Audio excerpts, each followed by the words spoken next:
All right, sir. Sir, just letting you know, we got what? We got 6 o'clock.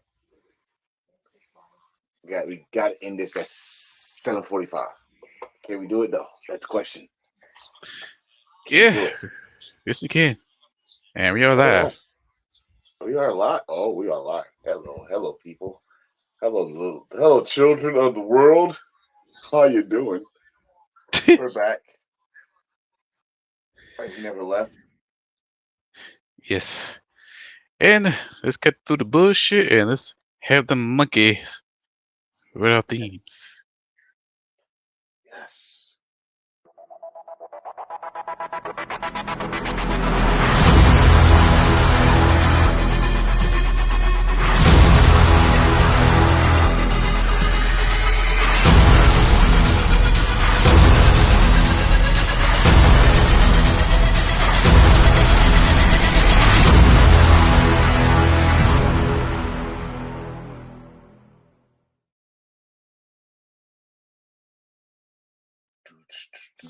Hello, everybody. My name is Hugh Henry. I believe in Henry. I believe it. Damn, that's something off rhythm. I believe Hugh I, I, Henry. I just do the cue to clap. I just do the cue to clap. What's going on, people? Fat Daddy and forth to hear Mr. Attention Getter. Yes, I am with my Los Ingenables de Japón towel here. I'm ready for the G1. I've been waiting for the G1. It's been good so far. It's been good to me. How has it been good to you, sir? It's been refreshing. This is my second. I missed the first day because the subscription ran out. But I catch it the second day. It looked refreshing. I see the War Dog comes in. I see that new T-shirt. He just slapped the shadow boy in the face.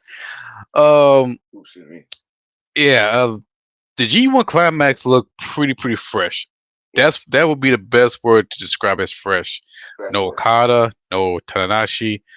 It's fresh face except for Naito. Should I say the original players of G1 Climax? It's. Right I'm, now, man, it look fresh. That's what I can say right now. I was just gonna say, like, with the section, you're gonna have some type of veterans that could probably make some stars out of the new guys, Godo, Naito. Um, but these faces, these matches, they show that they could go. Like I judged it at TikTok not that long. Like that's probably why I was like in here. But I just did a TikTok where I said I feel like you is it Yoda, Yoda and Philly gonna be a rivalry for that title, for that global title, because that's how good the main event was. You got a lot of future matches that you can take off this tournament that could headline or at least be a part of Wrestle Kingdom, and then probably next to Wrestle Dynasty because you got Takesha there, and you got in fact, let me shout out to Catcher for a minute too, because this dude was doing a G1 and got the nerve to be wrestling at a DT show during the G1. You know how hard it is. You supposed to like cancel everything you doing for the G1. And Catcher said, "Fuck you. I am the heart and soul of DDT, and I am going to do this show while I'm still over here in Japan, while I'm not that far from where the next G1 show is going to be, which is on the 23rd. I'm going to do this now." And speaking of DDT, Yes, I got a reap on Wrestle Universe as well. I'm about to do that tonight. But I see my boy who comes home rightfully. His wait, name wait, is wait, wait, wait. Before you do that, apologize to him. boy. Apologize to him. You said some mean things to him First, about him. Well, then again, he kind of deserved them, but still, you said some mean things about him. And don't you start being my baby back home. No, no, no, no. You apologize first, and then you get the grand entrance. Say, apologize to him. Apologize. You deserve that. And then you give him the grand entrance of coming home. Because that was a very emotional scene in a wrestling ring. Damn it. I could have been crying if I had tears, But it was. You should know that villains never apologize. But Kota Ibushi deserved to come back home. Where he belongs because AEW don't show him no love. New Japan, they damn hell well they don't show him no love. And Noah, They got pitchfork. If you step I'm, one more foot, get your monkey ass that out of was here. that was it's kind of fucked up that the person that did it is in New Japan now. It's kind of fucked up that the person that said you can take your leave, you can leave, get the fuck out, is now in New Japan now. I mean, he's a freelancer. I get that, but he's in New Japan now. The guy that kicked you out of Noah is in New Japan, and I kind of disagree with the one you said about New Japan because they tried. They tried. They put the red carpet out for him in New Japan. This dude won 2 back-to-back G1s, right? And it was about to be the third one if he didn't get hurt. And That he was final suck. yeah, that did. And he was the fucking he was the I don't know how many times Intercontinental champion. He's a never boy champion, tag team champion, and he was the world champion. He's the one that brought that damn belt into the company that they are carrying with honor now. So and he's a let's go way back. He's a former junior heavyweight champion, former super junior final champion. So and New Japan Cup champion. So I wouldn't say they did him dirty, but when he got injured, that part I will say they did him dirty. When he got injured, they didn't show no sympathy, no regrets. But then again, that's New Japan. New Japan don't give a fuck if you get injured. Get your ass back. Get your training. Get your ass back here. We got shit to do. I mean, so right after EC though, I hope and I pray that he gets to be himself. It's DDT. It's DDT Pro Wrestling we talked about. This ain't the place that got run by Triple H McMahon. This is DDT Pro. Stop that. We said that in private. We said that in private, sir. No, it is what it is. No, we don't need nobody to hashtag our shit, and then we don't get no hashtag our shit. No. So, but I get what you're saying. But at the same time, this is what I was saying. When he was in, and I'm gonna, how can I say this? You notice they don't use him.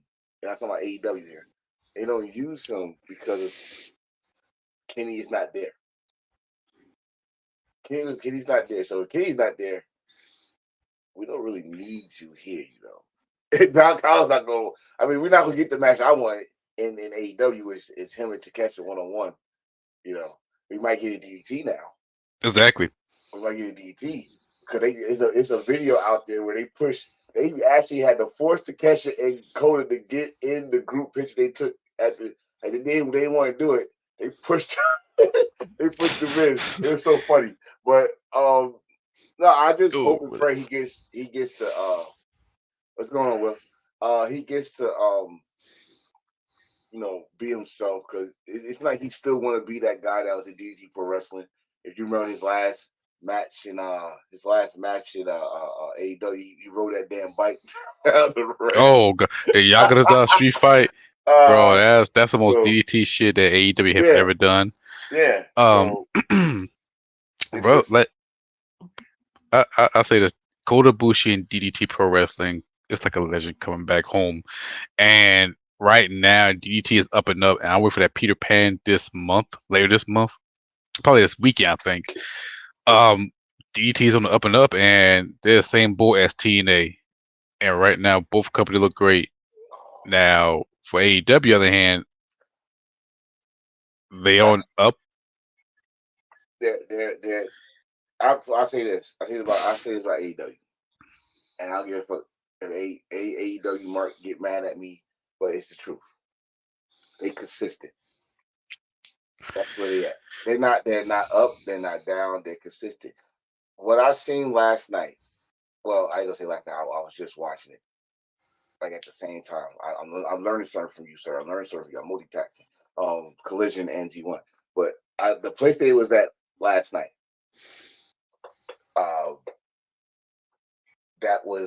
It felt like how can I say this? A glorified TNA arena. Well, you gotta remember. Go ahead. They had a screen almost like it looks like it was. It should have been an arena, but it was in like a nice cozy environment where the fans, where the fans is um, a 2,000, 3,000 max. You get that you invest in more in the wrestling than just the audience. If that makes sense. I hear you, but you gotta remember where they wrestle at. They wrestle at Esports Arena, the same place they play Call of Duty tournament. The same place. Wait, really? Yeah, it's like I think they held a tournament for Call of Duty. I don't. Listen. I asked the question earlier. I said, "Oh, where the fuck was they?" Because it seemed kind of weird. Because I didn't know. Again, I did not watch last night, so I was like, Yeah, "Wait, what the hell? This just looks weird." Like the screen was the entrance way was kind of small, and but the presentation is what it is. So I get it. I get it. Cool. Whatever. But if you're an ECW, if you're the ECW original fan, or the NXT Black and Gold days, you like stuff like that in an intimate spot, like a TV studio or something like that, and you get more. You get to me, it's better. Like I said, like ECW back then didn't have more than probably 500 people in that damn bingo hall, but it felt like 5,000 to 50,000 people because the fucking matches made everybody sound like that. Look, remember AEW in Daily's place when Sting came out? You thought it was the fucking full of people in there. When you, right? Trying to find out like it's nobody. Right. So I mean, and that's the place. Because shout out to John Wolfpack.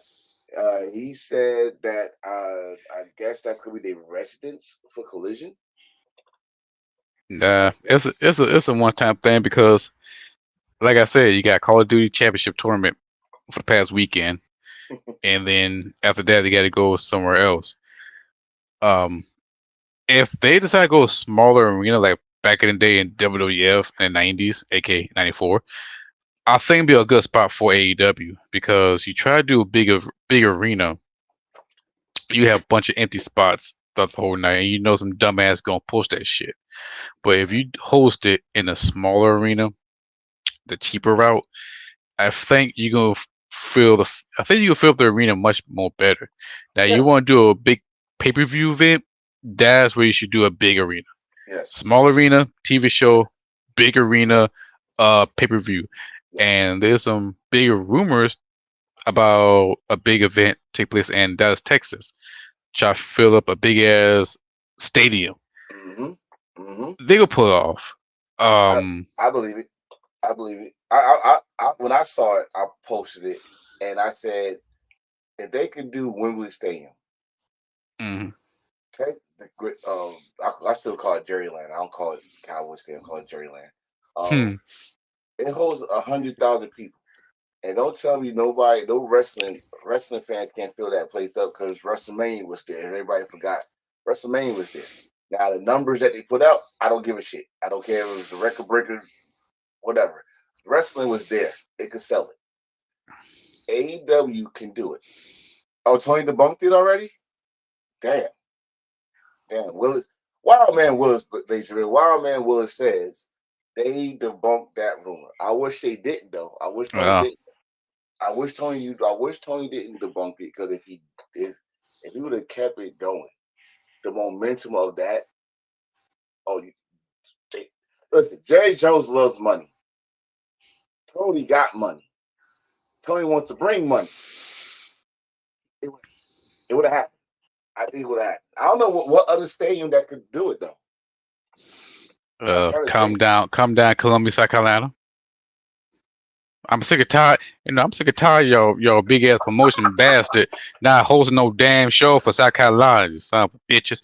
I'm sick of tired. You putting New York, Vegas, shit. Come to South Carolina. We might have an after show party, the big booty wrestling after party. But hey, we need some damn wrestling event. Shit. That man said, "Hey, we put it out the hashtag. Bring wrestling to South Carolina." Yes. We don't care which one. You notice he didn't say which one. He just wants y'all to bring your happy asses down in South Carolina. Gamecockville or Clemson? Clemson? Yeah, no Clemson. We talking about William Bryce Stadium. Okay. Gamecock. He said no Clemson, so I know where he's alive. He's a lady, fuck them. Oh, Gamecock. I got a Gamecock snap back to match my damn Brave first. But anyway, like I was saying, there it is. Don't come down to that stadium. He said, fuck the arena. He want a stadium. He want y'all to come to the stadium at a wrestling show. My guy, what's going on? So what we gonna talk about first, brother? Well, we're gonna save the 94 for last. We're gonna talk about Slammiversary. I watched a little bit on Twitter. Like I said, my subscription was locked up. Money kind of tight. Got to pay all the bills. But I did check out the winners. The biggest winner is Nick Nemeth, aka Dolph Ziggler, win the TNA World Heavyweight Championship. Also, Josh Alexander, kicked Joe Henry in the balls. He turned. So, okay, I don't get why people got mad or booed. First of all, it's a 6-way elimination match. It's a 6-way elimination match. It's no rules. Exactly. It's no disqualification. So he got mad. Y'all kept on singing that fucking song. I told y'all wrestler was gonna take it out on Joe Henry sooner or later. I said it, and it was Josh Alexander said I had enough. Taking the balls, and he beat the shit out of him. And then after that, this is what I love about TNA. I can say AEW too. Mm-hmm. When the fans turned on him, and remember, he's in his home country, Canada. They turned on him. He listened. Yep. He turned heel automatically. He beat the shit out of Joe Henry. He turned heel. He had earmuffs just like we got headphones on, but he heard them boo him. Oh, okay. I give you something boo. He turned to a black parent. I give you something boo about. That shit. So that was a highlight. My other highlight is why Moose came out looking like the Black Wish version of Cody Rhodes. What the fuck was that all about? He's in Canada and he wearing a patriotic outfit. Where another patriotic, Archie, the red, the black, red, and green, Yeah. I was about to say, because we should have thought about that because I was like, I would have switched clothes before the match because that didn't work too well for Myers and Edwards earlier. None of his team except for his what's his name wife. Oh yeah, we got a question. Willis asks, why did Ziggler get that belt? It should have been Joe. I will answer that question. I will say, you go ahead. 3 words: bound for glory. Oh, you know what? You know why? There's 2 ways. The 2 ways I can see that. Either Joe Henry win the Bound for Glory Battle Royale, or he could be a main eventer. So right now, I'm not mad at Joe. I'm not mad at the situation of Joe not winning the title. It's a perfect timing. And plus, let's not forget, AEW All In. So which news to get bigger pop? Either Joe win the title, or which he can go to NXT and TNA at the same damn time, or AEW. For me, personally, I say TNA because TNA, NXT, Joe Henry is a TNA World Heavyweight Champion. He can show both shows, and it's like a win-win situation for both guys. Much better than AEW. So I would say Joe at Bound for Glory. I definitely going that route, but the thing is, Joe Henry's name is pretty much his name alone. His name and that damn song alone bringing up viewership to TNA and NXT. When you got both companies, even though he's contracted to TNA, when you got both companies play along with your name, did you hear Booker T go off? Don't you say that? Don't you say it? And then he said it, and that fucking song came on. Listen, hear this sentence I'm saying. WWE is playing along Unheard of. Y'all can say NXT, whatever. It's still under WWE umbrella. WWE is playing along with another company's idea. Unheard of. I know, and I get it, people. This is the era where we should not like nothing that WWE doing, or they reacting or whatever. But listen, in my damn day of days, I have not seen WWE play along with another company's idea. They probably steal it and then make it their own and then word the fuck down. But they haven't worded this shit down yet. Can we count ECW back in '97?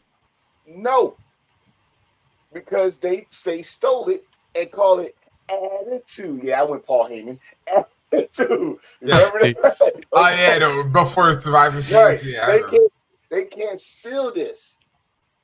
They can't steal this. So what they gotta do? They gotta play along with it. Yeah.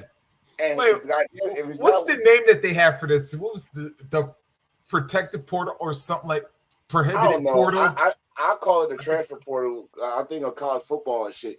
But because I want nobody saying prohibited portal. That's what it is. I mean, but it's listen, Joe Hendry was already, to me, he was already known, because if you're a wrestling fan, you know who the hell Joe Hendry is. He's the local hero. And he did this all in ICW. He did this shit in Progress. He sings somebody, he faced it, pissed him off. He does it before. So now, if you didn't know who he was, then I would say this. If y'all remember, actually, I think it was like last year's Slammiversary. I think it was when he did that damn stripper Kenny song for Kenny King. Which, by the way, still to this day, I was like, that made me a fan of Joe Hendry, and I was like, Joe Hendry, like, he could. Now the thing is, what people need to remember this, or they need to hear me out on this. Joe Hendry could wrestle, y'all. He had a great match against Kurt Angle before Kurt Angle became stiff to the goddamn board. He had a great match, and Kurt Angle gave him a thumbs up. So Joe could go if y'all gave him a chance. But he found something. He found a niche that works, and he's getting over. But this is the era where motherfuckers don't really worry about the wrestling when it comes to a character. Okay, now, like, Will Ospreay is not a character. Will Ospreay is a wrestler. MJF, he's a character, but when he can go, he can go. Hopefully we're gonna talk about that a little bit later. Yeah. But let me read this one because it's been up here for me. WWE is playing along so they can get all those people away from TNA, and then TNA has to start over. I disagree with that. Because are they gonna get certain people? Yeah, of course. And so is AEW. Let's not think that AEW not watching TNA and they not gonna pick their little fucking. It's like I hate to quote him. I already did it. My wife right here, she know where I'm going with. TNA's gonna be the cashier of this damn war, of the bidding war. You say what? TNA's gonna be the casualty of this bidding war of getting new stars. You know what? Just like ECW was for WCW. I would throw shade. I would throw all the shade. I would throw it like goddamn. I would throw it like an NFL quarterback. It's the truth though. It's the truth. We're not just gonna go on WWE and think they're the only big time company now that's gonna go and pick the litter of TNA. Yeah, they're in a working relationship now, but any crossover, history beckons this. Any crossover, the booker is looking at that company's wrestler, big star, and they're gonna try and get him. And look what happened. I don't see needle doodle no world title. I got examples for days, but we don't have long enough of a show. Yep. I got examples for days. That'll be its own episode, but anyway. That'll be a whole different episode. And, we could go and not only that, stupid. Let's mention something. Yeah. But let's also mention something else that happened up in here. That while we're talking about Joe, he eliminated Moose. That was the second elimination of this match. Which is, you know what it equals to? Yeah. It equals to when Edge when Edge lost the Elimination Chamber. Yep. He was the first one eliminated, and they were Yep. like, "Well, we're guaranteed a new champion now." Yep. I mean, with Moose, you know what? If Moose, I won't be surprised. Well, I know Moose will get his rematch because they do Yep. rematch calls to TNA. But I won't be surprised. What are they going Thursday? Moose, Yeah. go on a fucking rampage. Moose Oh. and the system. The system will go Yeah. on a fucking rampage. They'll Oh, start yeah. beating the shit out of everybody. Yep. Who could say who's going to TNA? There's a show on Tuesday on USA. I wouldn't be mad, but at the same time, I would be mad because you wait till this man becomes not the champion no more. I would love to see the TNA title. I mean, we saw the knockout title. I would love to see the TNA title on NXT. I've been waiting for it. I wanted to see two big Nigerian beasts go at it. Get out my head, dude. I was just getting ready. I'm sorry. Moose and Oba going at it. Ooh. Moose teased it. Moose teased it and put it in my head. He said he would love it. He like first he wanted to go to the main roster, but he saw that big fucking Wakanda Forever Oba, and God damn it, I said, oh, I would love to see that. Yeah. And that might put Oba in a whole other atmosphere because he's powerful, but he's not polished. That's the only thing he really needs is because. I gotta bring my friend over here. Got a little bit. No. Because Oba's got skills though, but the thing is, he's like. Listen, man, hold on. I'm talking from the experience that I've seen this dude live. Yeah. Like this dude, he's powerful. He got that easy. But as far as like technique goes, like he's at like dude, don't tell me. Yeah. The one thing in wrestling that a lot of people complain about, a lot of people selling. Yeah. He did so with Wesley. He made him look. He's learning, and you talking about. And listen, he's learning. I'm not saying he's not learning. I say he's getting better every time I see him, but he still got to get polished. Like, he like at a 7 right now. Look how he was facing. Look who he was facing. He was facing Wesley. Wesley is a constant profession. I'm not going to show him Wesley. Wesley has been doing this shit for almost damn near I don't know how long. Desmond. Yeah, I went there. Desmond been doing this shit for a long time. Thank you, because I was getting ready to say it myself. If you look at the name Desmond Tutu, I'm like, what the hell? Desmond Xavier. I'll admit that was perfect. All right. So listen. My thing is this: the big guys. When you wrestle a small guy, you better know how to sell because they're gonna make sure you sell. The small guy's gonna make sure you sell because you gotta make it believable. You gotta have your Bret Hart moment. Well, you facing Moose. Kurt Hennig. You facing Moose. Let's say when he was facing who was that big Dijak? Dijak. When he faced Dijak, he was not selling. He was not good selling. And then when he faced Dijak and Briggs, and me, her, and Chris was there. I was like, this motherfucker. The shit he was doing on TV. The only thing I want to catch. I'm gonna have to watch it again. It's how he caught Dijak while Dijak was pinning him. And all you saw was his fucking arm come out of nowhere. I didn't see that version. I was looking at it for a crowd. So. But he's getting better. Now, Moose come there. Everybody remember when Moose started? Everybody remember how Moose started? Almost the same. Yes, almost the same way Ring of Honor. And he got better and better. This motherfucker started doing springboards. Like, what the fuck? And they both play the same position in football. The same everybody. Yeah. Over Philly, fucking Alabama. Yep. Why you gotta say like that? Alabama. I don't like Alabama. No, I do. I'm like, I just don't like they win all the damn time. Well, not last year. Go Michigan. Oh, we did what FET couldn't do. We sent Nick home. We sent Nick say we home. He home. Or is he on commentating? I don't know. Willis said Bobby is not on WWE. His contract is coming up soon. That's Come on, TNA. No. Been there, done it. It's not even that. So, hold on. No, it's not even that. Why I said no.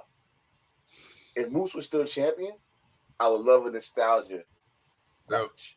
I would love that. I don't want him to come in to TNA because then, everybody goes to that nostalgia. It won't make sense. Like, remember, the road to Bobby leaving TNA started with Moose. Moose Oh. beat him a couple times, and then Brian Cage finished it off.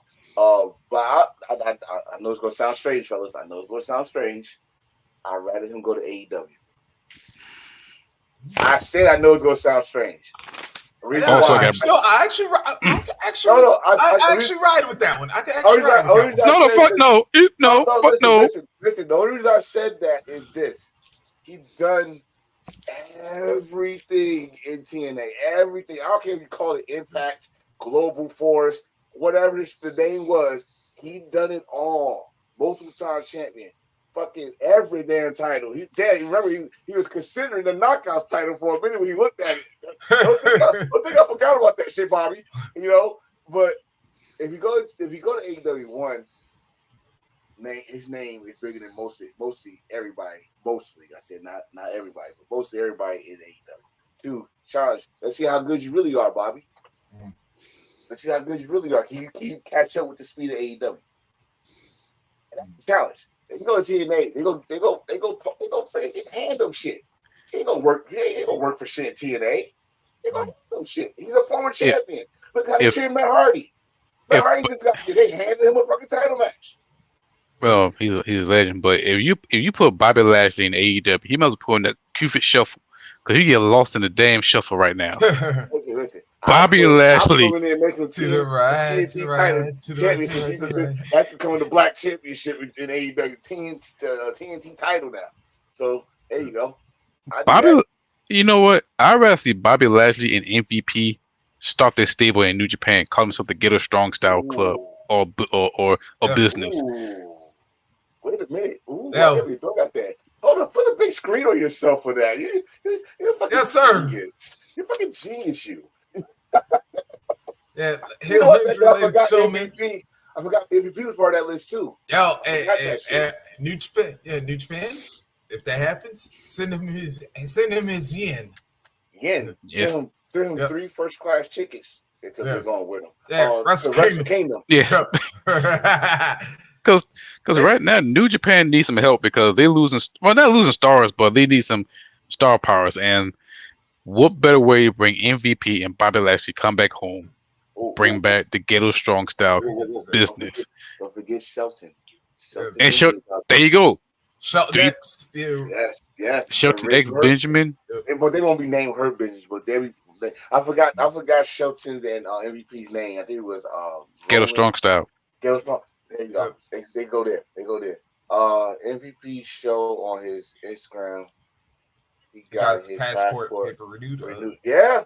I mean, he's still he's the first ever New Japan IWGP Intercontinental champion. He still got some. Him and Gato still cool as hell to this day. Why not? I mean, I would love to. Hell, MVP, you got enough money. You and Bobby got enough money. Make your own damn federation. Shit. Yeah. I support it.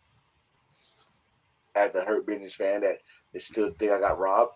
Reese don't say no word. You know, I'm pissed off still. Hurt Business Federation. No, bro, I agree with you. HBF. Okay, I got that. I got that one.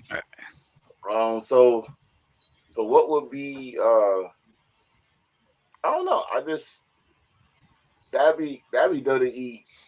Think of the timing, and I was gonna say this on here, even though John said it on the group, but I was gonna say it first. Kind of weird that this got reported at the same time, almost together after MVP aired out why the Hurt Business they had to end the Hurt Business and why they won't bring them back. Kind of weird. I don't blame him. Just like Hunter Hearst McMahon just pretty much fucked up everything. I say Hunter Hearst McMahon. You gotta think about it. Hurt Business should have been the bloodline. But who's the Universal Champion at the time? Well, actually, Bobby and Roman Reigns was a champion, but Roman got the most push, unfortunately.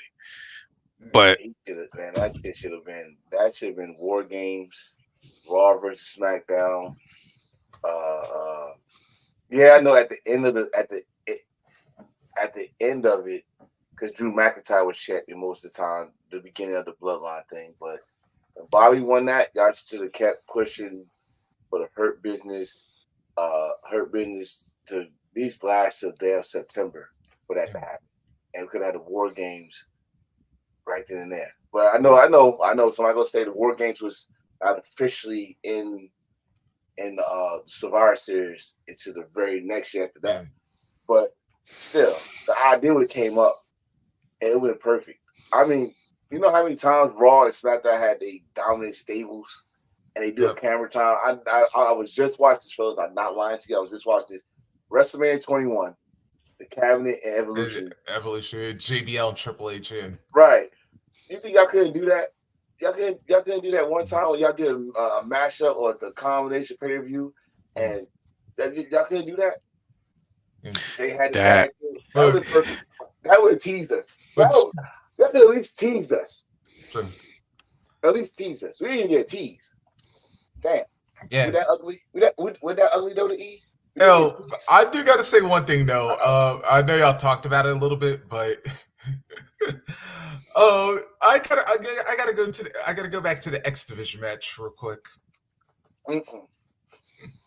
I'm looking at your forehead. I can read what you about to say. You about to talk about Earl Hebner getting forgiveness? I was more getting ready for them boos that he got as soon as he walked out. I was like, yo, they couldn't even wait 2 seconds for you. Oh, you are in Montreal. Oh yeah, I know. You thought that you left the company, they gonna forgive you? They don't forgive shit. Shawn Michaels is still getting booed. If they do a takeover in Montreal. Shawn actually did like somewhat because that one time DX came up, which I'm still trying to figure out how the hell that happened. For that night, I remember you said, "Asked them, can y'all forgive them?" They did for that night. They came back the other time, and no, okay. Boo! You screw Brett. What we made up, you screw Brett. Okay, if you didn't screw Brett, he had to go to WWE get kicked by Goldberg. It's your fault, Shawn. It's your fucking fault. You know. I know one thing. If Shawn coming, he still get cheered. Where? Montreal. Yeah. I mean, much better than Drake gets shot at, but you know. Oh my god. Damn. Man, fuck Drake. Anyway, also I got Bret Hart pants. I got Bret Hart pants, the pink one. By the way, that was cool that Speedball won it with a sharpshooter. So, that whole night was cool. I saw a lot of Hart Foundation. ABC rocking the pink and black too. Yeah. I got the pants. Alexander had like a pink and black theme going on. I think it was a female also had pink and black. It was nice little feel. True.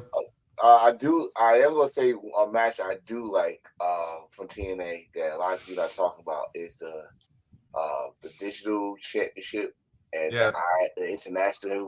PCO! Congratulations, my dude! Congratulations. Yeah, I want to say this also when it comes to PCO. Whoever does his entrances, pay that person extra, because.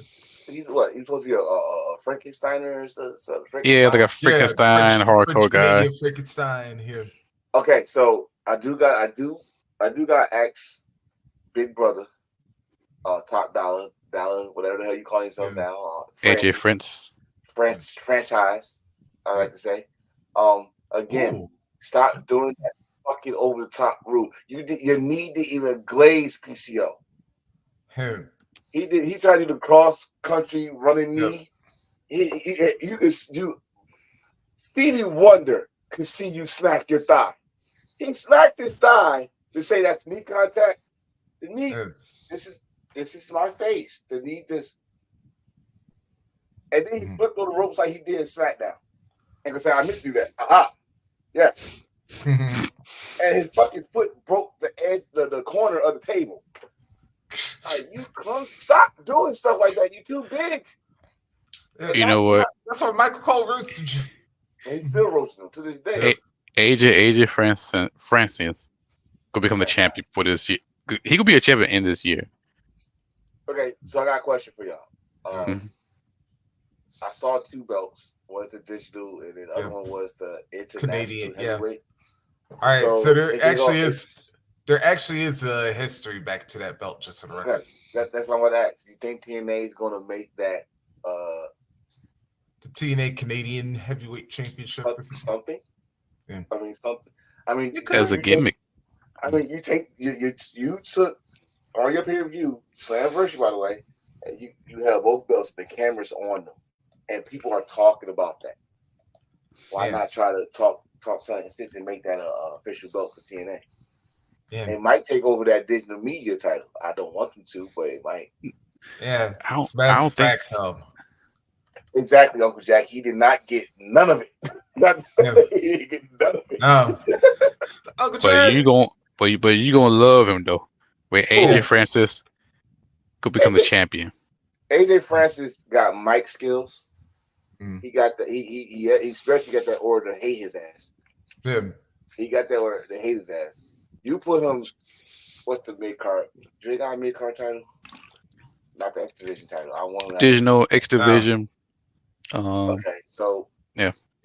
If he's in the storyline for the heavyweight title, let's just say that. If he's in the storyline with just for the heavyweight title, he'll make you pay to see him get his ass whooped. So, And that's what a heel's supposed to do.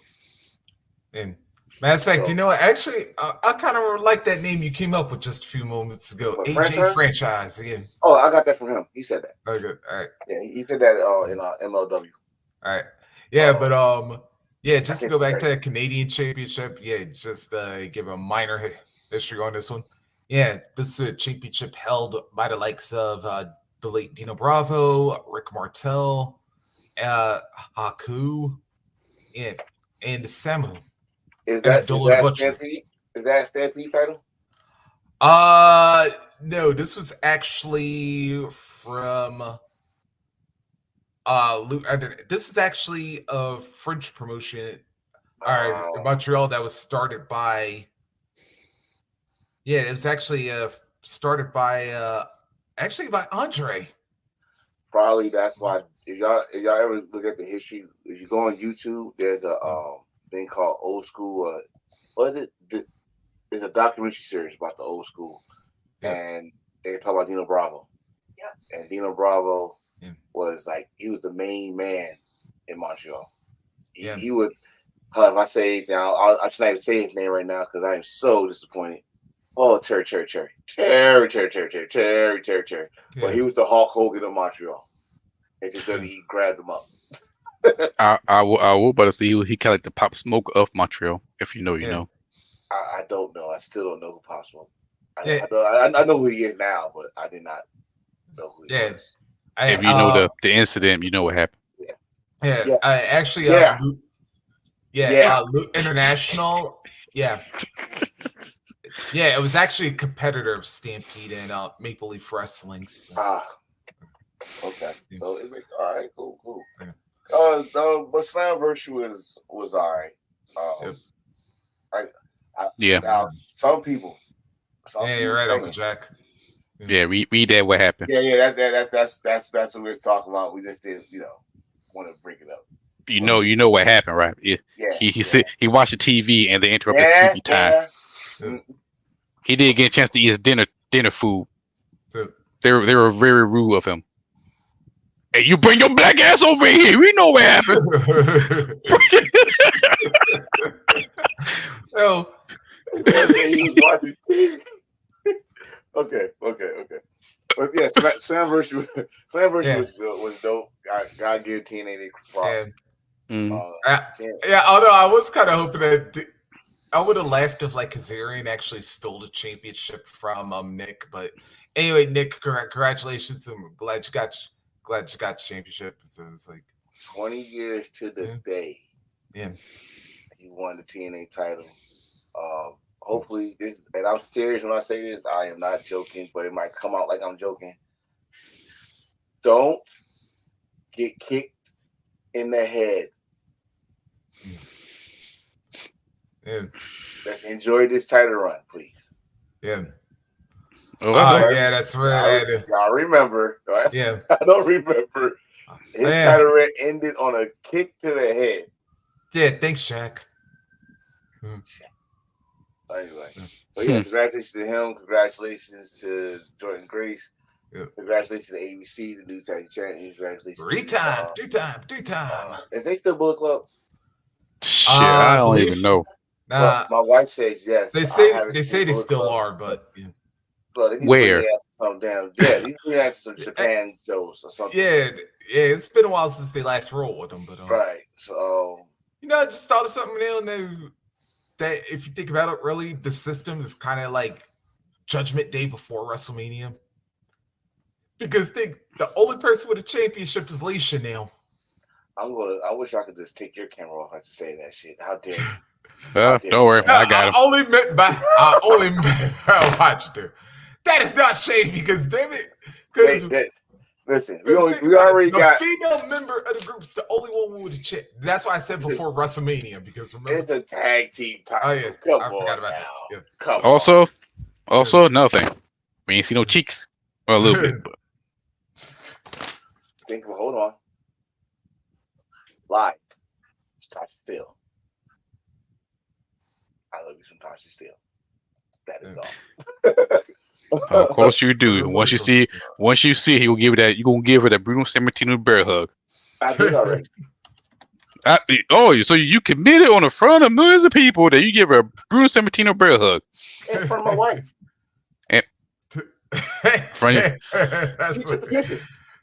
Nikki, tell him. We saw Tasha Steele. I gave her a nice. That's right. Brick City forever. But you didn't give her that Mr. Attention Getter edition hug.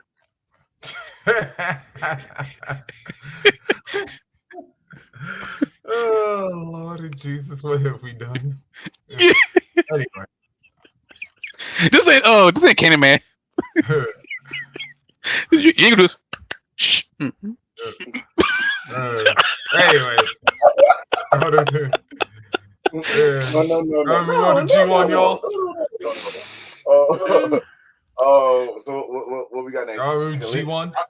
Yeah, G1 because I really can't talk about Collision. I only saw highlights of Collision, and I just want to know where the hell they was. And he'll explain. He'll and John explain what's like. Yeah, it took place.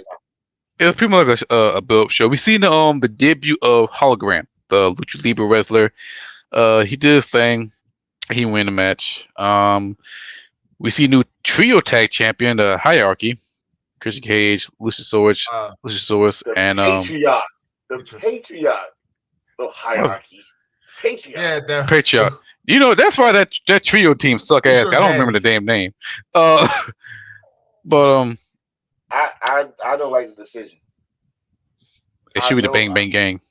I know that Christian's doing one of the best runs of his whole entire career, with being a heel anyway.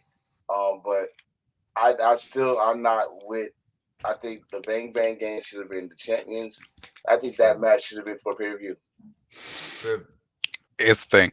If I see Christian holding all 3 titles, yep, he will.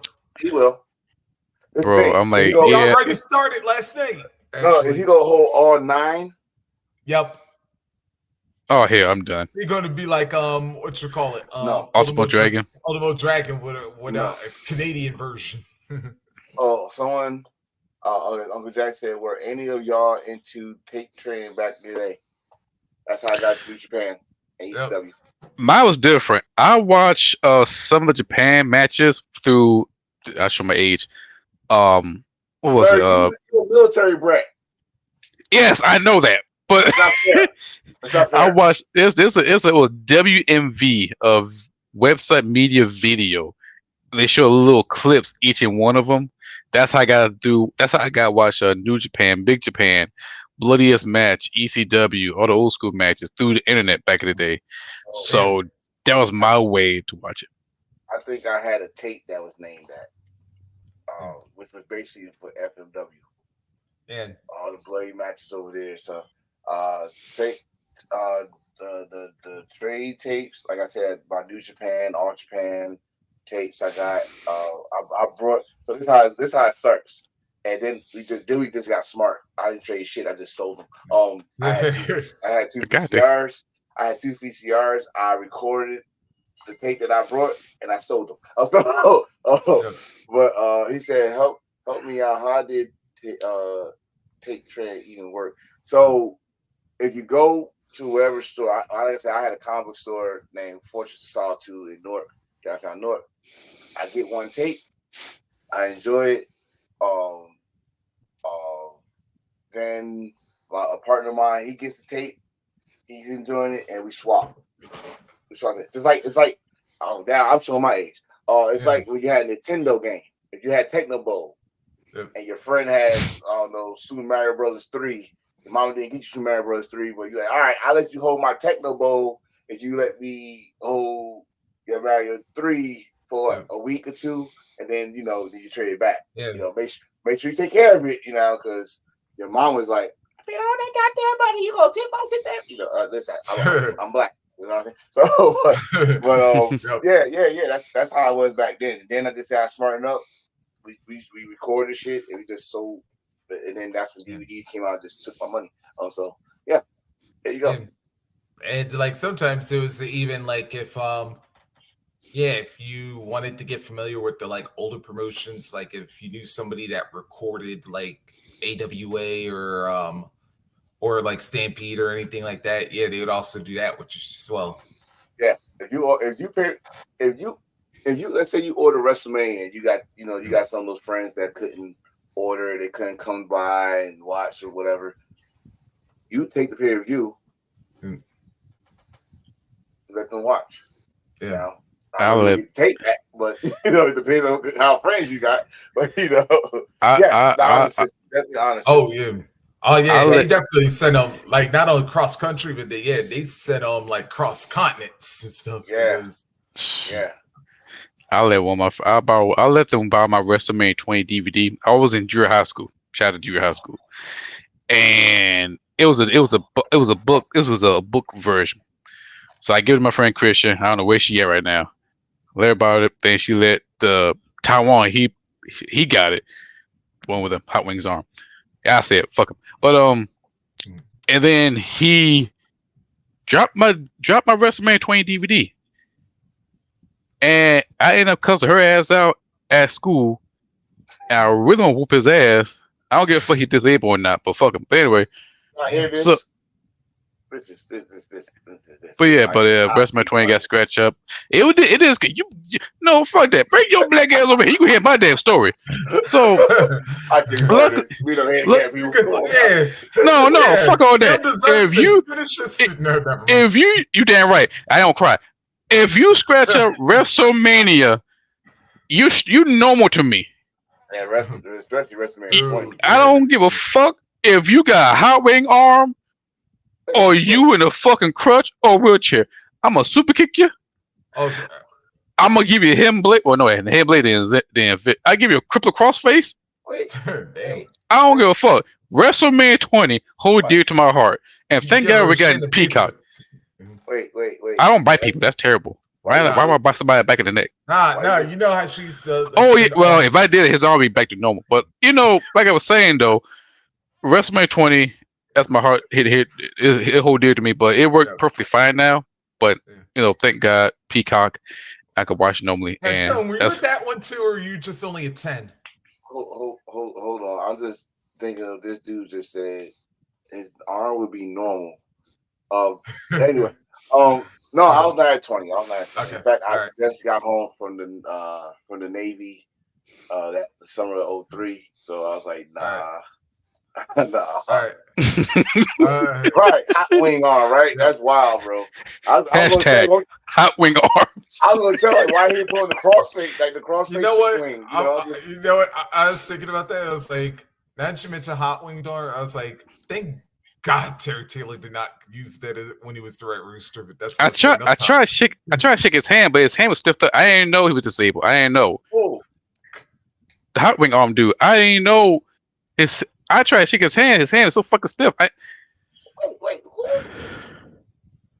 Oh, the dude that he let the WrestleMania 20 tape to. Yeah. Oh, yeah. Don't. That might be where power is at. I know everybody saw what power? Scary movie. That's his strong hand. Nigga, I got 8 strong body parts. What the fuck he gonna do with 5 strong? You know what? You didn't see Scary Movie too? Dude, Strong hand. That's movie. This real life. He could pull that WWE shit. Hold on, I'm about to do something. We're gonna get canceled. I'm like, you know what? The camera. No, who gonna cancel the Rebels? Not a goddamn thing. The biggest rebels there are. YouTube. Shit, I don't know. Hey, I'm part of the Allegiant. LGBT, goddamn it, I'm good. But like I was saying though, they can't fuck with me. Can't touch it. Can't touch it. We good. Reese, you good. Okay. No, I'm good. I don't know about y'all. I'm good. I'm good. Trust me, I'm good. Don't be a faker. You ain't no fake. Anyway. No. I got a black woman here. She just talking to that. That's it. I'm good. Of course, you go bring the injustice, huh? You gonna talk them to death. All right, I already go to G1. Yes. Hell yes. All right, let's take a look. look. Talk about 1994. So Yeah. let's go. All right. Let's catch up on now. First of all, where we are in the blocks and then how we got there. Block A, we have a tie for first place between Zack Sabre Jr. and Evil, both with 4. We have Jake Lee, Sonata, Kalen Newman, Gabe Kidd, and Shota Umino and Shingo Takagi with 2. And then both with 0 are Tetsuya Naito and Great Khan. Over on block. Yeah. I am very shocked. But I'm not shocked with Naito. Like I said, Naito always start off slow. So it is. I am shocked. I'm shocked that how we're gonna get there. Yeah. That Sonata. Whew. Yeah. Sonata, they're making a mockery of Sonata now. I don't like it. He's the underdog, and he will finish his story strong as an underdog. He ain't gonna drop out like Biden. He gonna finish strong and win the whole thing. Wait. What story? His story is over. No, it's not. No. His story is no. Unlike Biden, he was not gonna drop out. He got a chance to win. God damn it. Leave that. Never mind. You damn right. I say it. So what? No, leave that one. That dead horse. Leave him alone. He's always. I'm a Carolina American. I can say what the fuck I want to say. Carolina American. Hey, so am I. American. Yep. And see the people. Yes. I mean, you know what? We the Carolinas, man. Block A. I'm liking it. I'm liking when I see some more, especially Gabe Kidd, Jake Lee. Jake Lee looks he like a whole new character from the guy in Noah. He's like a whole new character right now. Just to see him, instead of him doing the point in the air, to see him do this in the air and then bring it down and do this. That's just awesome. And like I said, new faces. It's good to see new faces. I think Evil taking advantage of it. So shit, why not? Yeah. So far. Yeah. All right, and then over on block B. Yeah, we have a tie there, Yuya Uemura, and say it. Go ahead. Yeah. And I cannot believe we're actually saying this. Say it. The never openweight champion Henare are in the lead with 4 points. Yes, folks. No. You don't. Yes, folks. Believe it or not, we are not lying about this. For once, Henare is actually in first place. Yeah. Before you finish that though, as the past two G1s, I said he gotta get 6. He gotta get 8. Oh, now we pushed up now because of stipulation. Because he got the champion. Because he got a championship. And then I said this: he gets that 8. I am going to back off. I'm not going to say not a damn thing else about it. He got to get 8. I think he's going to do it though, because that block is he could get 8. Yeah, I believe in that block. He get 8. All right, how he's going to get it is up to him. Yep. But I don't think he's going to win that block. He could be a top 6. I'm being more realistic. He could be a top 6 to make him look strong because he's a never overweight champion, and he got to be up there. Yep. He got to be, but he already choosing his opponents. Just like today, he wants to go with the Boris dude. Yeah, he wants to go with him because that was good. That's a good I forgot that dude is an amateur wrestler. First of all, Yeah, Oleg Bolton. Yeah, I forgot that. Mhm. That's one. But two, he could go. Yep. Even though the match was like 11 minutes, that boy could go. Like he was suplexing Hanari around, and he took a stiff motherfucking knee this morning. I was like, God damn! Like the knee was really connected. Like it really bone to bone to the jaw.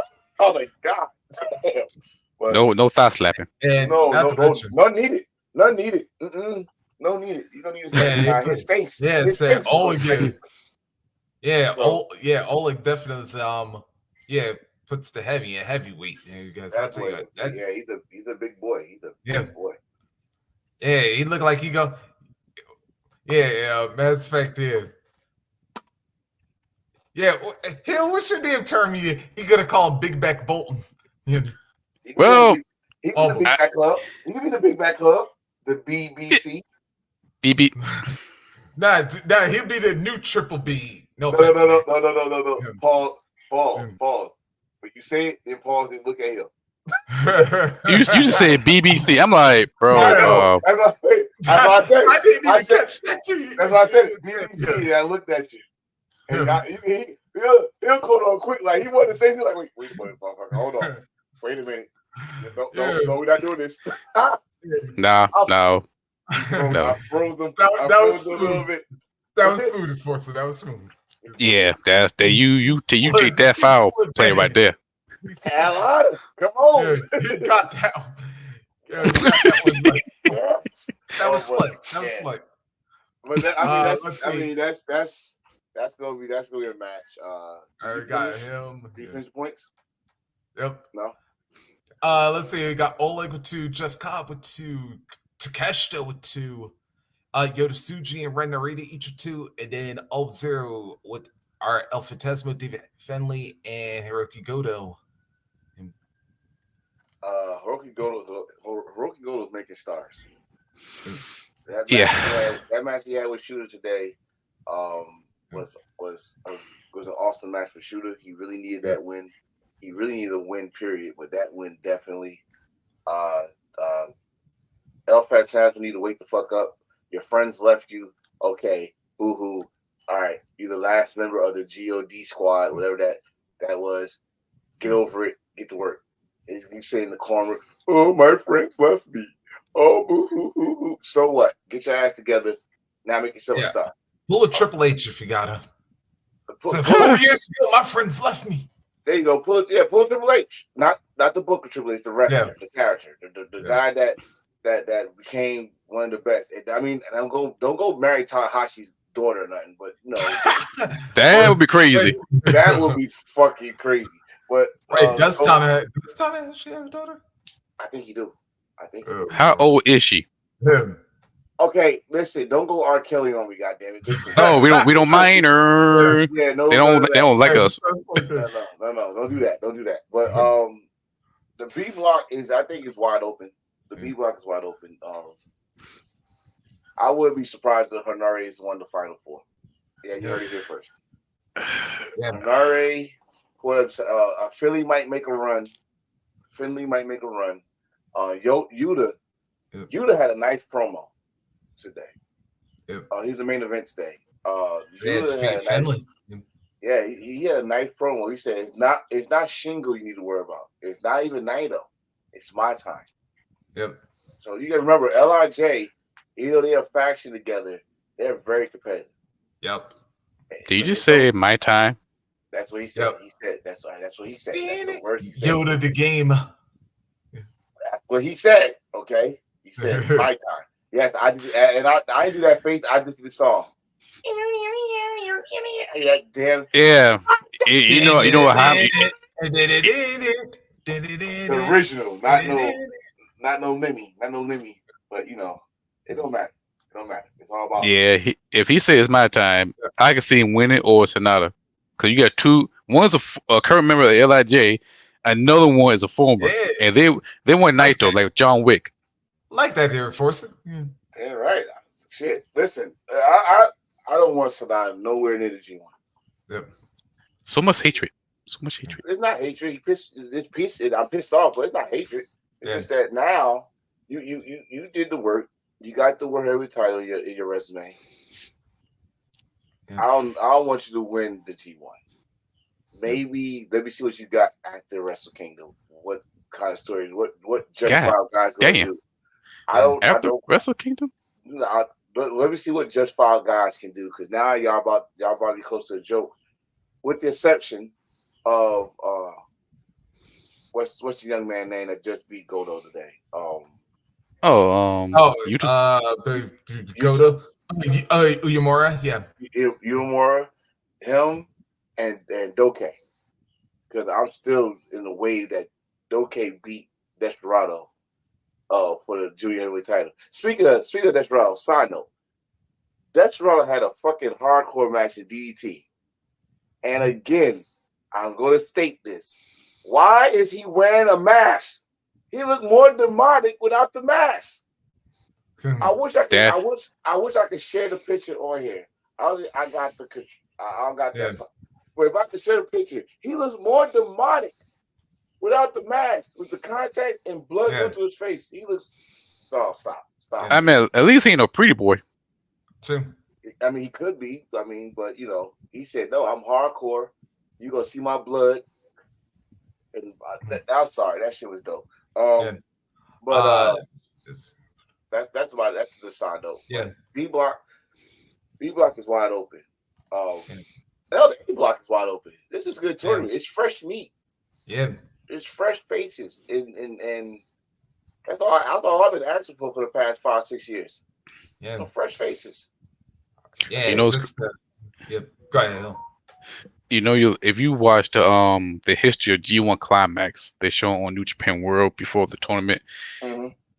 You see from the earlier days to all the way up, you notice how refreshing the beginning was until later on it's kind of like same shit. The last one when Kota Gager, bullshit, and after that, different shit. Now we about to see something fresh. And that's what I love about this one much better than last year, because we were so disappointed because we want to see Tama Tonga to win the whole thing. Mm. But now this time you can see a brand new main event, brand new faces going towards to Wrestle Kingdom and Wrestle Dynasty, which that's a big ass show. But it's gonna be a good look, and I'm excited what the final G1 gonna be. However, I'm disappointed that we don't see John Moxley, Bryan Danielson, Toriano.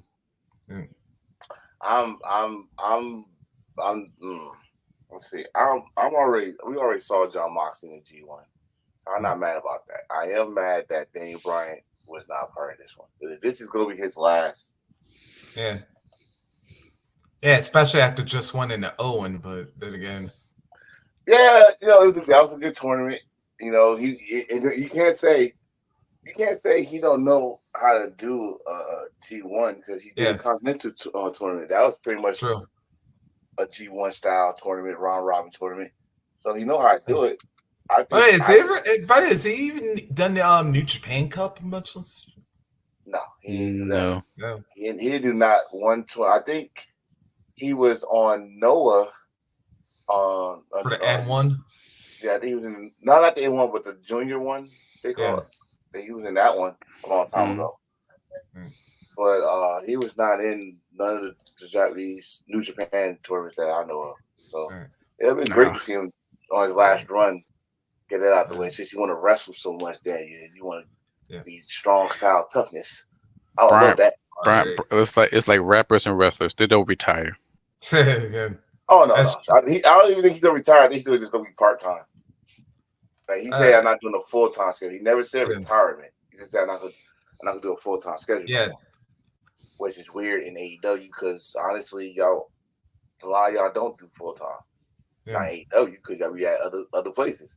Like for example, your AEW champion is about to be in a House of Glory. Yeah. He's about to do a House of Glory match. So I don't know, man. I just retirement with wrestlers that were retirement. The only way y'all retire is death. Y'all want to wrestle till y'all 80. Well, at least still think y'all still got it, Ric Flair. Yep. Dory Funk Jr. better wrestle in Japan. Don't you dare. Yeah. Anyways. You son of a bitch. You bring your black ass and show respect to Dory Funk Jr. He's an inspiration. Inspiration. Inspiration. Bring your old ass to WrestleCon. Fuck all that wrestling shit. No, you are damn how old? He's up there. Who? Dory or Rick? 80? Dory. Dory. He got to be damn 80 years old. Yeah, he's got it because Terry was like he was bald when he was fucking damn 40. I'm sorry, 29. He should. 29. He had a complete ball when him and his brothers in WWF when I was 3. Yeah, all right. Yeah, Dory's 83. He's 83. Yes. Yeah. Yeah, because I figured like Terry was about like what in his late 70s, or like just before he passed. So I was like, I think Dory had to be up there. Dory, sit your ass down. Wrestlers. I don't care what they tell you. No, we had a scare with Ric Flair on his so-called last match, but this motherfucker had snot bubbles in the corner. No, it's over. We love you. We do. Come to the WrestleCons and tell us stories. I like that. I listen. I enjoy it, especially if it's funny. I like that. I don't want to see you in the fucking ring and then someone chop you real hard and we have a Jerry Lawler situation going on live TV. Okay, but at least nobody said get up. Get up. I swear to God, bro. I don't know where it happened. WrestleMania, Meek Mill. No. I'm talking about. I don't know where, like Jerry Lawler, where exactly where he had his stroke at. Oh, it was Raw, and Dolph Ziggler gives him a couple of elbow drops. No, I know that part, but I don't know what the city they was at because I can imagine a fan probably said that shit. Yeah. Oh, what's going on? Is it part of the show? Yeah. Stop! This is too close to home. Start throwing shit. Now. No. Listen, wrestlers, especially those that my childhood is almost gone. Yeah. Let's keep this above. Our childhood wrestlers are almost completely gone. Yeah. I don't want to hear about you being gone in a fucking wrestling ring. And then y'all, that's because y'all kid death once in the ring. You think, I got one more run. You don't sit your diaper wearing ass down somewhere. You don't got no fucking run. That's the fucking shit dripping down your leg. Go sit your ass down somewhere. All right? No. I love my legends. I love my Hall of Famers, and I want to see them come to WrestleCons. If you want to come to Wrestle Show, just do a backstage segment. Or be a commentator or come and get honored.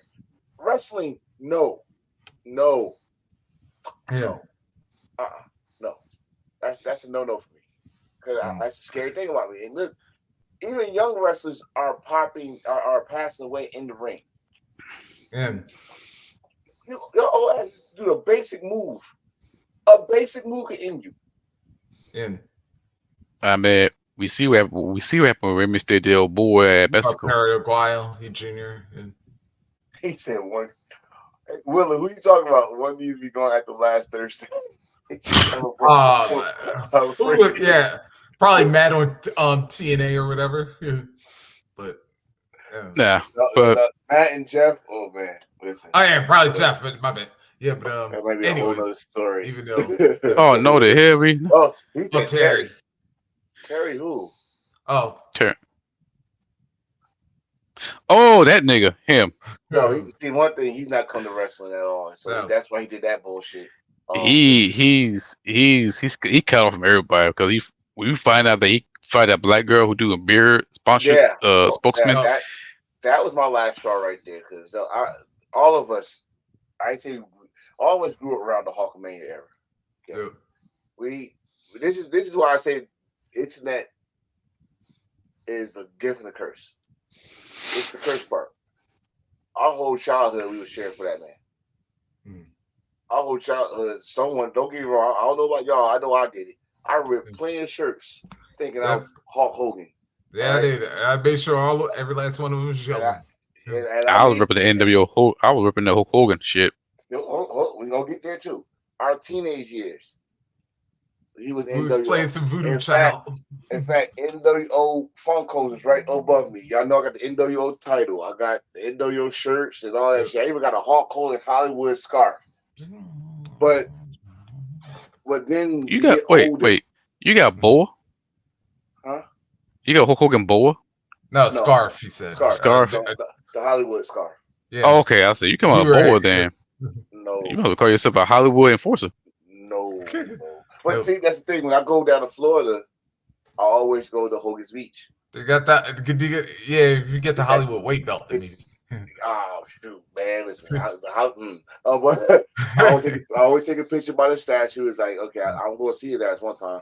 I got my NWO shirt right before Scott. No, I've been had it, but before Scott died, they had the NWO Fandom Con, whatever they call it. I got the shirt.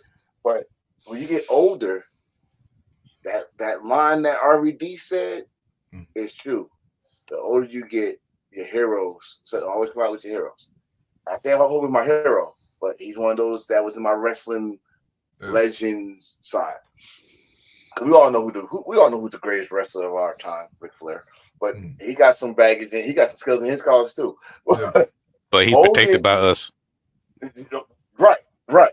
But Hogan is like something new with Hogan almost every year.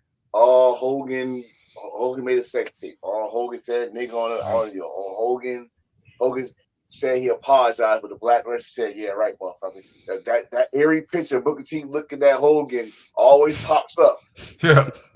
Hulk Hogan firing a chick who was under contract to help endorse his fucking beer. All of a sudden now he want to have beer, and then now you at the convention, you want to rip your shirt, and it's just your old ass down too. You don't have 24-inch pythons no more, brother. They barely got garter snakes. And then you said some damn speech like, "Oh, we just forgot that your son killed somebody," and got away with it.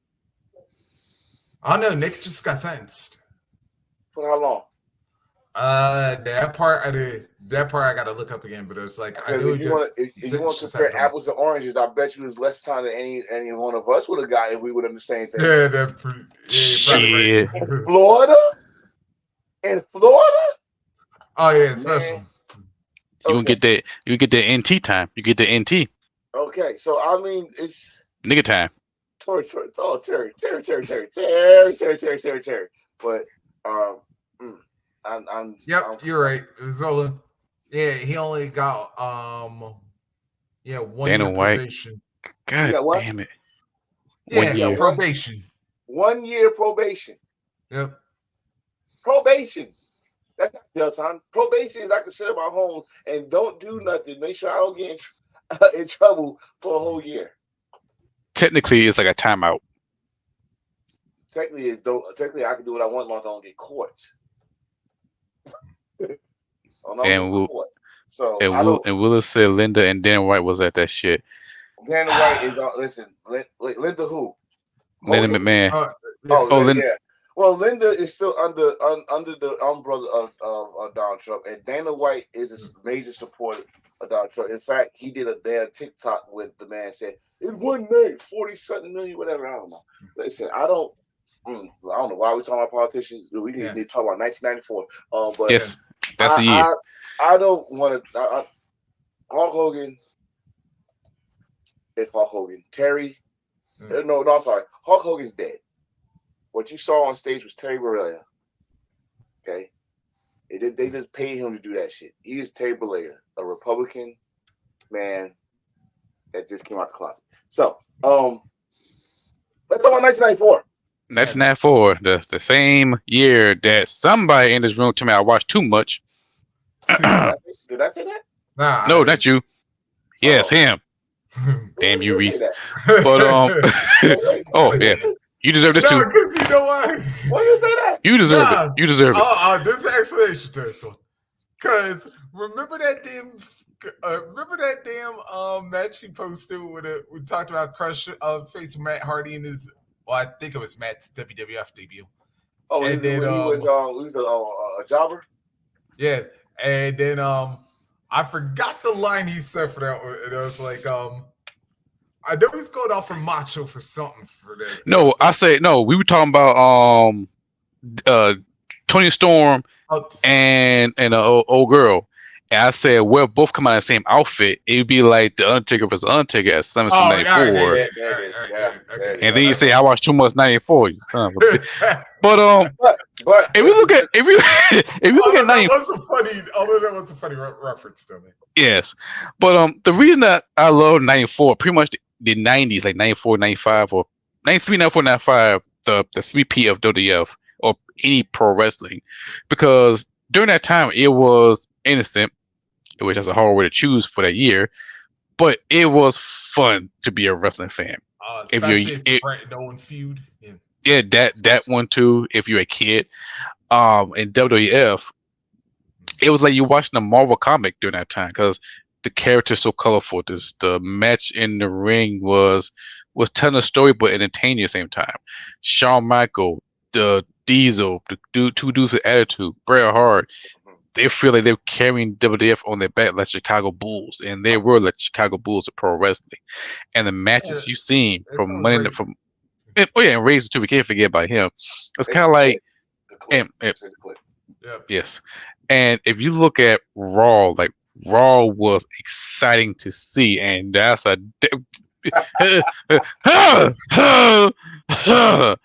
but put that up there. Put that up there. Willie said it was a hot mess in '94. Let me tell you something. Screen that called 1994 WWE. No, you're not. Wait a minute. No, you're not going to interrupt my beautiful speech about '94. It was innocent. God damn it. Wait a minute. Hold on. Willis said 1994 WWF was like Chelsea Green. Hold on. Let me break this down. Nigga, no. It was wrestling as a general was a hot mess. Wrestling as a general, because everybody was trying to copy the formula. They thought that was working. WCW was trying to copy WWE. But no one not going to say this. I'm going to say, thank God for Eastern Championship Wrestling. Yep. That turned into ECW. Oh, that's right. It is. See, right. That anniversary's coming up too. Right. We forget. This is when we needed something to change. Everybody's doing cartoon characters. I'm not gonna forget Worldwide Wrestling on late night on Saturday on Channel 2 of WCW, and they had a fucking Raptor. Was it a Raptor man, a fucking bright ass Spider Man coming out here doing fucking shit, and don't Max forget the Juicer. And don't forget Max Payne and what was who? PN News. PN News. Yo, baby. Yo, baby. Yo, baby. Yo, baby. Yo. Okay. Hey, don't forget everyone forgetting that WCW had some fucked up. Don't forget the Juicer. The Juicer. Hard work, Bobby Walker. I'm just telling y'all shit. Okay, we ain't gonna talk about that pimp. By the way, shout out there. The pimp was I know you're talking about because he had the fucking Wi-Fi cornrows once inside with the beads. Oh, never mind. Okay. Yeah, Harvard by Walker. Harvard by Walker was the first graduate from the power plant. Yeah. Power plant. But the thing is, '94 was a very troubled time for the business. We all know where I'm about to go, so let's just get it out the way. When Vince McMahon got the damn steroid trial, and that's when all the big boys like Macho Man left, Hogan was on his way to WCW, IRS, Boss Man. So that's when the new generation was created. New generation was created on his fucking back. Some of y'all don't like him now because he talked too damn much and he got a lot of hatred. But Bret Hart had WWF on his fucking back. Yep. And Shawn Michaels stepped up his game. Scott Hall, Razor Ramon became a face who gave a skinny ass kid named the 1-2-3 Kid a chance, and now we know who the hell the 1-2-3 Kid. I mean 6-Pac. I mean X-Pac. I mean Sean Waltman. Sean Waltman. Chance. Yeah. Diesel, who was fucking Vinny Vegas in WCW, and Oz. Yeah. And Oz came out as Diesel, and like my brother said, was part of the dudes with attitude who won the tag team titles in a house show while while he was Intercontinental Champion against the Bloodline. Oh, I'm sorry, the original Bloodline. The head shrinkers. Okay, this And is the then- time we had characters. Yes, And we had then the finished Divas it off for the WWF Championship, making him a Triple Crown winner in the in 1 year. in the calendar year. In 1 year, right? So that's the. And we go to WCW. We had classic matches that people like fucking forgot, like Rick Rude against Steamboat, which everybody know that was Steamboat last year too. The Iron Man match. Don't forget Austin and Steamboat too. Austin and Steamboat. I'm sorry, I said Rick Rude and Steamboat. Yeah. Austin and Steamboat. Oh, Rick Rude and Steamboat had a good match too. Back Beach Blast, if I'm not right. Yep. The Iron Man match. Yeah. The return of Ric Flair. I ain't talking about the return of Ric Flair when he came back and be a good guy. I'm talking about the true Ric Flair. The motherfucker Flair for the gold. It had 50. I'm talking about Sting. Bleach blonde Sting with the bright, colorful gear. And 1994, if I remember anything in WCW, Saturday night, main event, 605, TBS, Superstation. Okay? Hulk Hogan came to a small fucking Disney area with a fucking red Corvette. The chicken tape parade like he won a championship already. And first match. Ironically enough, that was was that 90? Halloween Havoc, wasn't it? Last Wednesday was the debut of that match, the anniversary of that match too. Bash the Beach. It was on Beach Blast or Bash the Beach. That's what the rest outside of the ring. Yeah, it was Shaquille O'Neal was presenting the title. Yeah, George Foreman there. Yeah, old ass fucking Mr. T think he's still a bad dude and shit was there. All the 80s came out. All the 80s Hacksaw Jim Duggan came out. Brutus was there. Like, WCW had the wrestling that people don't want to give them credit for before. They think, before Nitro, they wasn't shit. No, they had some good wrestling. Oh, yeah, Mean Gene was actually there at the time. And like I said, everybody was coming. Yeah, and Jesse actually left the company. Bobby Heenan showed up in there in 94. Bobby Heenan showed up. That's like the return of Ric Flair because the Four Horsemen was coming out and stuff like that. And then a little known company named ECW said, okay, I don't like this character shit. Let's get a little grunge. Let's get some of this, let's get some realistic. Shane Douglas, the original Triple Threat, Shane Douglas, Dean Malenko, and Chris Benoit, because he did this all the time and put some oil in his hands and said, "These my weapons," and all this shit. Public Enemy. You mean Public Enema? Yeah, that depends on who you ask. It depends on who you ask. But I mean, you gotta understand that back in '94, we didn't have social media. Sure. No, we did not know what was going on in the back. But wait, we got 1-800 hotline. Yep. You had a 1-800-909-99. The brave soul down that shit too, because boy, 99 cents per minute.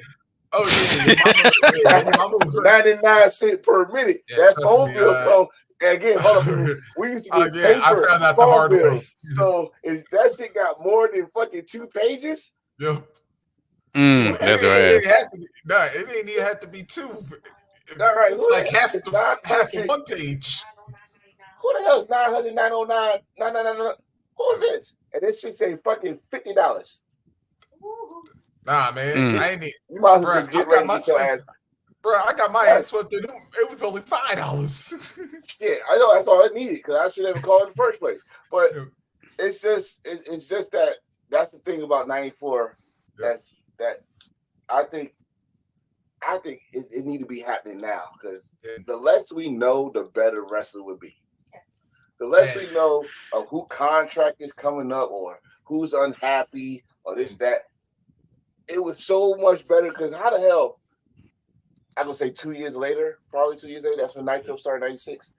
Yeah. How the hell? You didn't have internet. So when we saw Lex Luger come, we thought already he was gonna take. Oh wait, what? Yeah. What? You know what I mean? So can you imagine social media was around that time? We would call Lex Luger. Yeah. We would call Lex Luger would have been in WCW like 3 months before he showed up. Yep. we would find out a lot more shit. Like we Right. would find out who was the third member. But that was like a later year. But we found out who's the third guy for the NWO. We would find out who would win the match and just that third four. But at that time, Eric Cave Bischoff was social media before it happened because like he always kept giving away them damn Nitro results or But- Raw but- results on Nitro. But that's when you be looking like, how the fuck did he know that? Even though they said it's telling us it's tape. But like, Yep. well, tape, how do you get to watch it? What channel you watching? You know what I mean? Like, Yeah. but again, but that was the beauty thing about back then. He said this shit like, then you like, let me see if he's telling the truth. You still flip the channel like, he knew it. How did he watch it? Blah blah. But again, 94. We still had Raw. Raw came out was like a year old, right? And But you got some great matches up in the '94 too, because yes, you think Hill's actually mentioned in this one with the Bret Hart and 1-2-3 Kid with for the WWF Championship. And yes, and plus you think about it, that's the first match on Raw. on that night. Yeah. Yes. yeah, it was not a main event. It was the opening match, and it pretty much took the whole damn show. To think about it, because that's how you know motherfuckers knew it was tape, because that shit off. You see the fucking and next week, and you see them like, oh wait, now I know how Eric Bischoff know this shit. You know, what I mean, so but it was a cool time, especially us as kids watching, and we was kids watching. So that's why I think everybody know why we think we know everything, because we probably seen it happen already. Like, oh, this looks familiar. Yeah. Oh, okay, we know the turn about to happen. Oh yeah, this. Oh, no, it's just people need to understand. If we didn't have social media, I think it's been a better world as wrestling fans. Yeah, matter of fact, you know what? I even got a story for this one.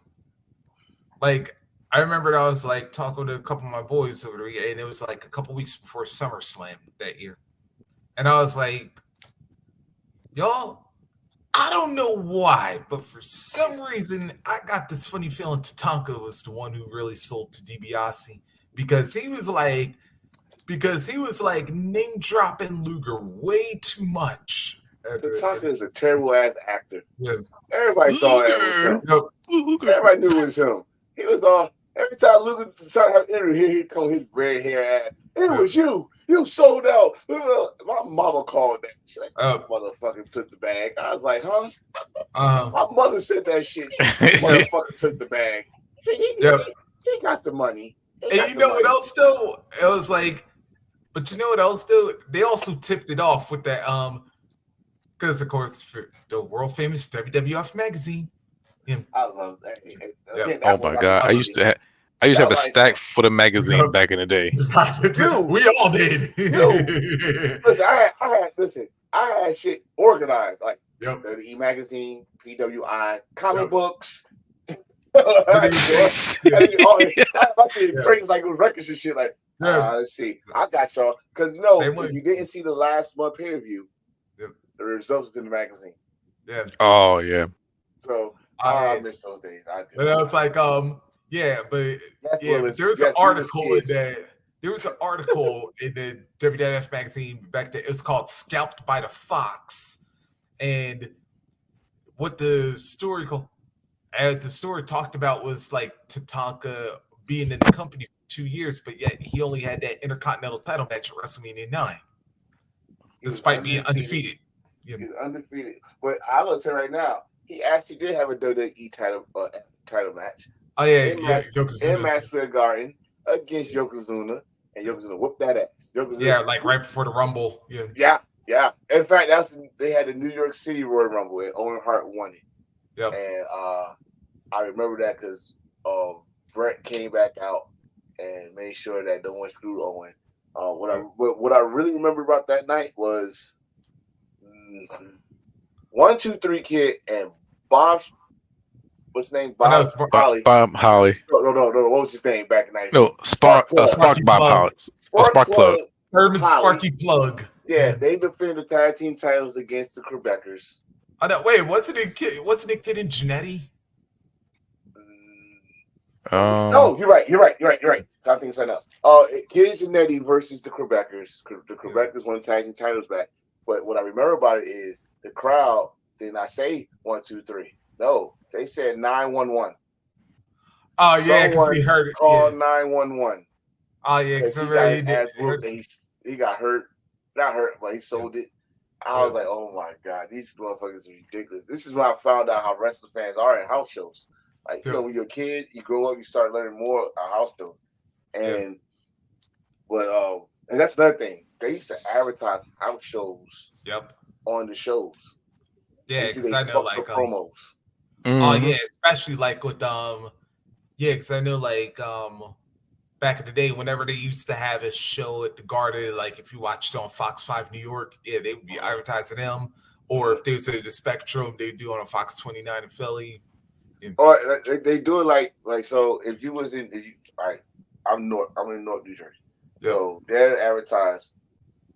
Madison Garden, East Rutherford, which was the Meadowlands, the Spectrum, like you just said, Philly, whatever in the tri-state area.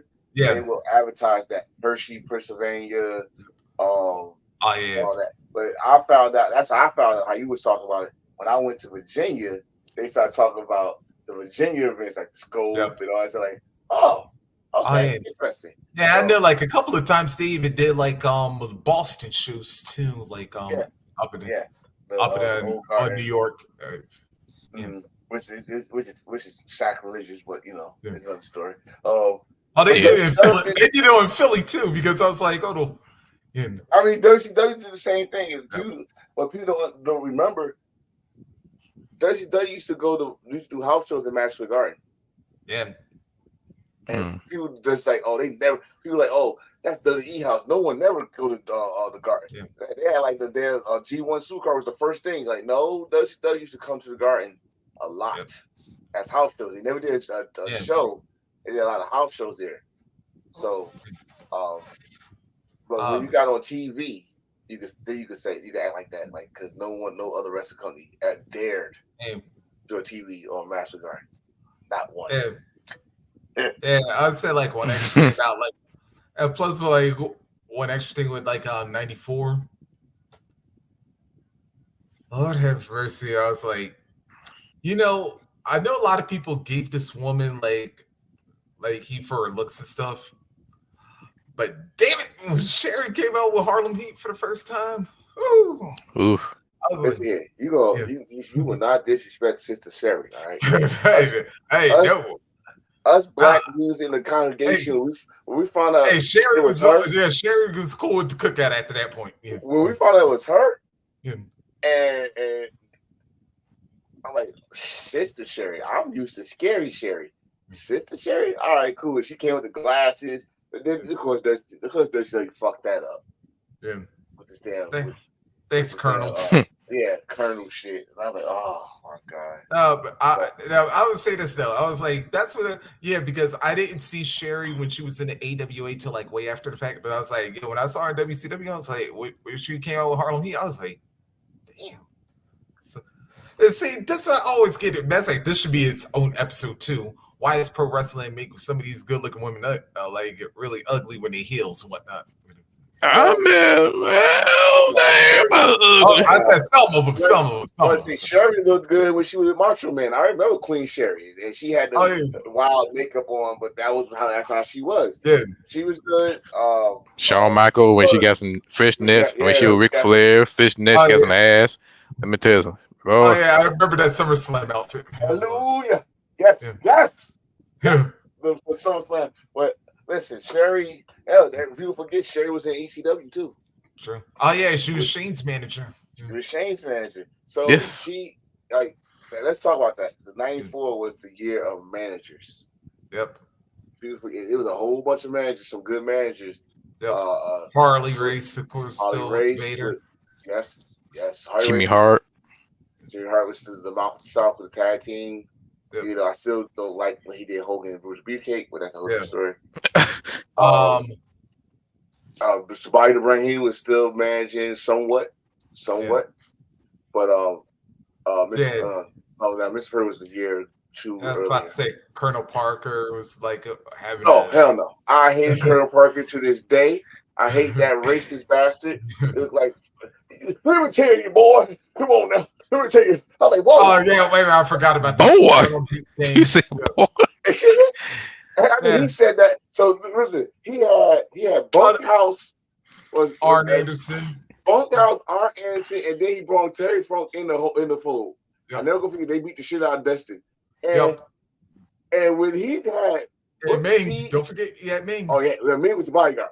Oh, that was the best television on Saturday night when he took the Hacksaw Jim Duggan's 2x4 and just looked at Hacksaw. I was like, run. But it's like, I you're still in my crown in the WWF 5 years early. Oh my God, he's like with a taco meat. that shit was patty the motherfucking. Oh, he had the mullet. How the hell a Tongan had a mullet fro going on? They should bring that style back. I was like, damn it. Yeah. Right, he's already that's back. Hey, I was about to say it. Hey, but that's Uncle Tonga. I'm like I said, I don't care if that man lived to be 100. I would not mess with that dude under no circumstances because, like I said, he whooped my ass. I'm not fucking with King Haku. I'm gonna keep calling him King Haku or King something. I not fuck with him because he still scares the living shit out of me. Like I said, it don't take much for that Tonga Death Grip to come on out. The fuck the Tonga Death Grip. I heard he got a nice right hook. Yeah, but that's he knocked out a couple people in the back. Why not? All of that, like he'll throw them feet first because, like, don't worry. I'll bring my auntie Beretta. Shit, honestly, he might eat a couple of those. I don't know. Shit. Hey, like I said, I don't know what's going on. I used to talk them stories about him like ripping people's eyes out and like biting the dude's nose off. You heard what Corey Graves said on SmackDown when Kevin Owens did that to his son.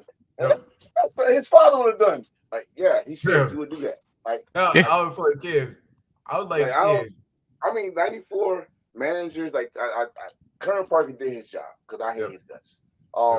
Steve Regal had a manager. Oh, that's right. Lord something. Sir William. Sir something, I don't know. But, Superstar Bill Dundee, actually. Yes. I had to find that out years later. That was him. I'm like, oh my God.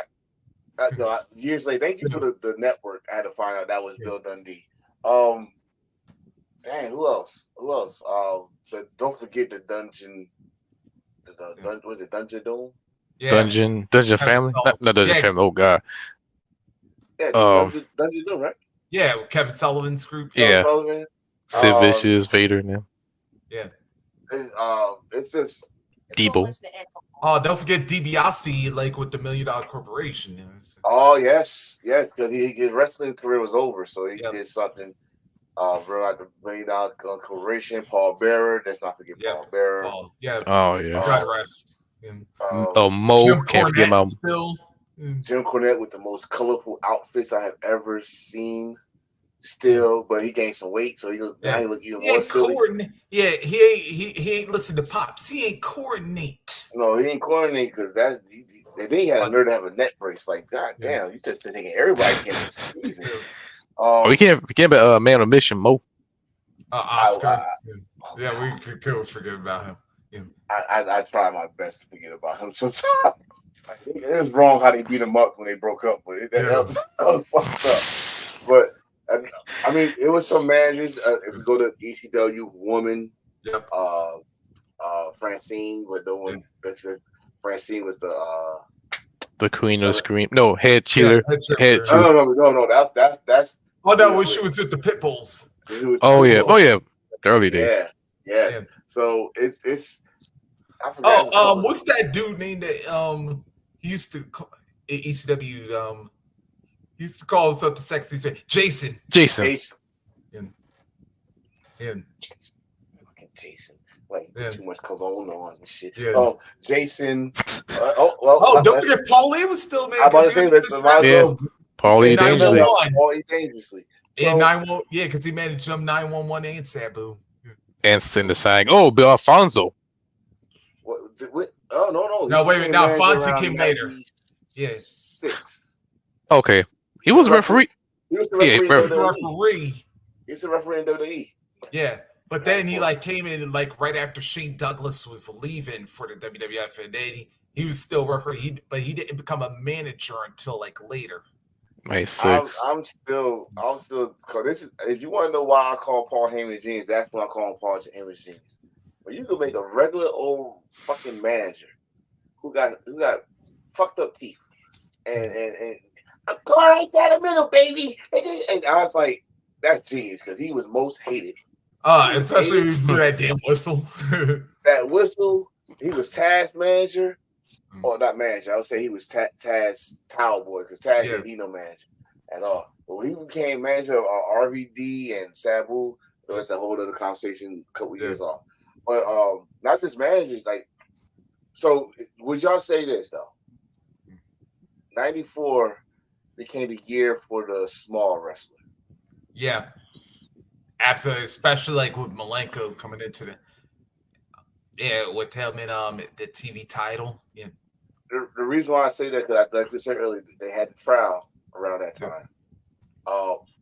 Around 93, 94, right?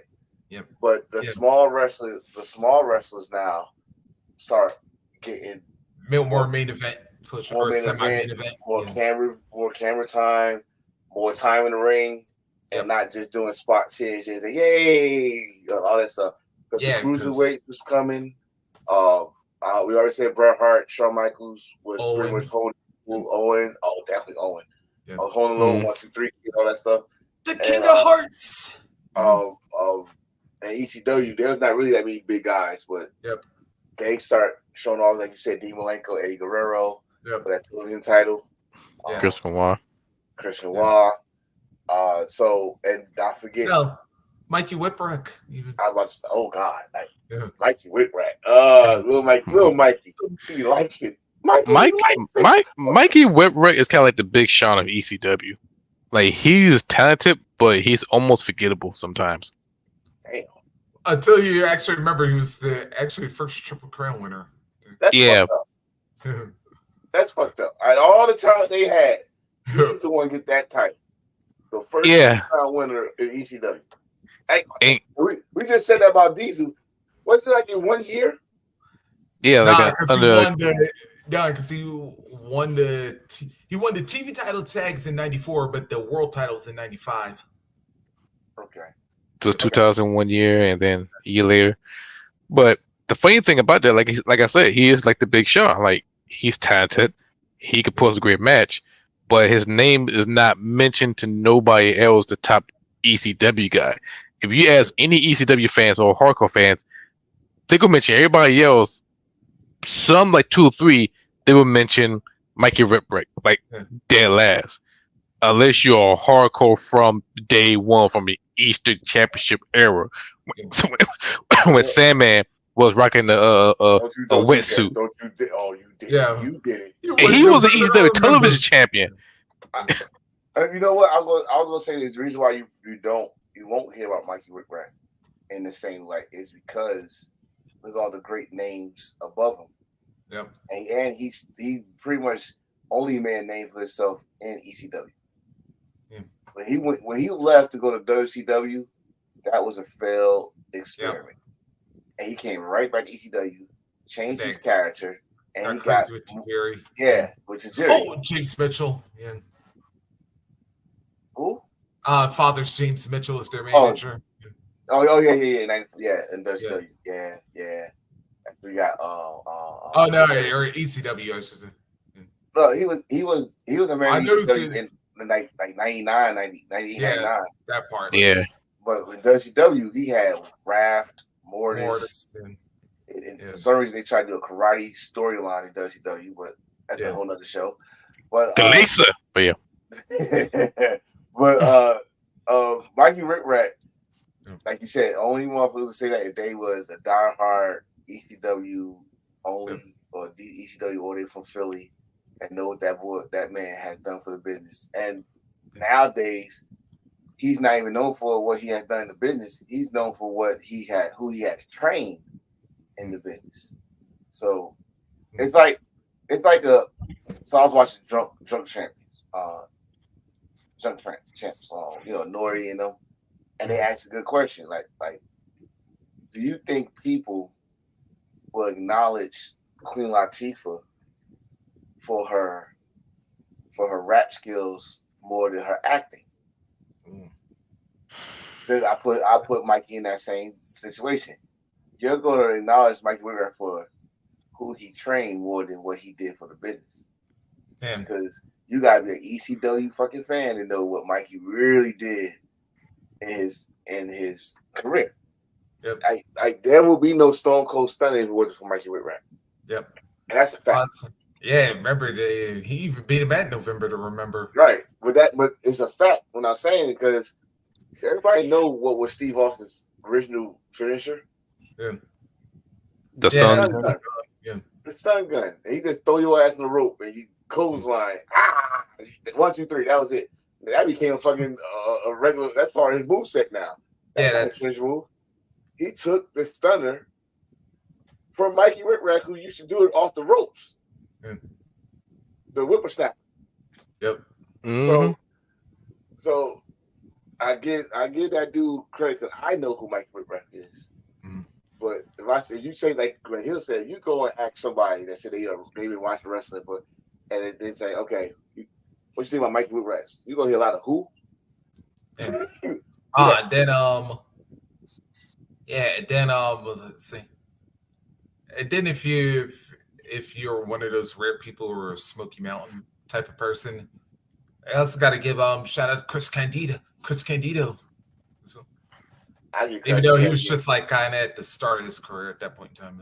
I give Chris Candido a whole bunch. I think Dark Side of the Ring for doing that show because you need to know Chris Candido was a bad boy. Bad boy.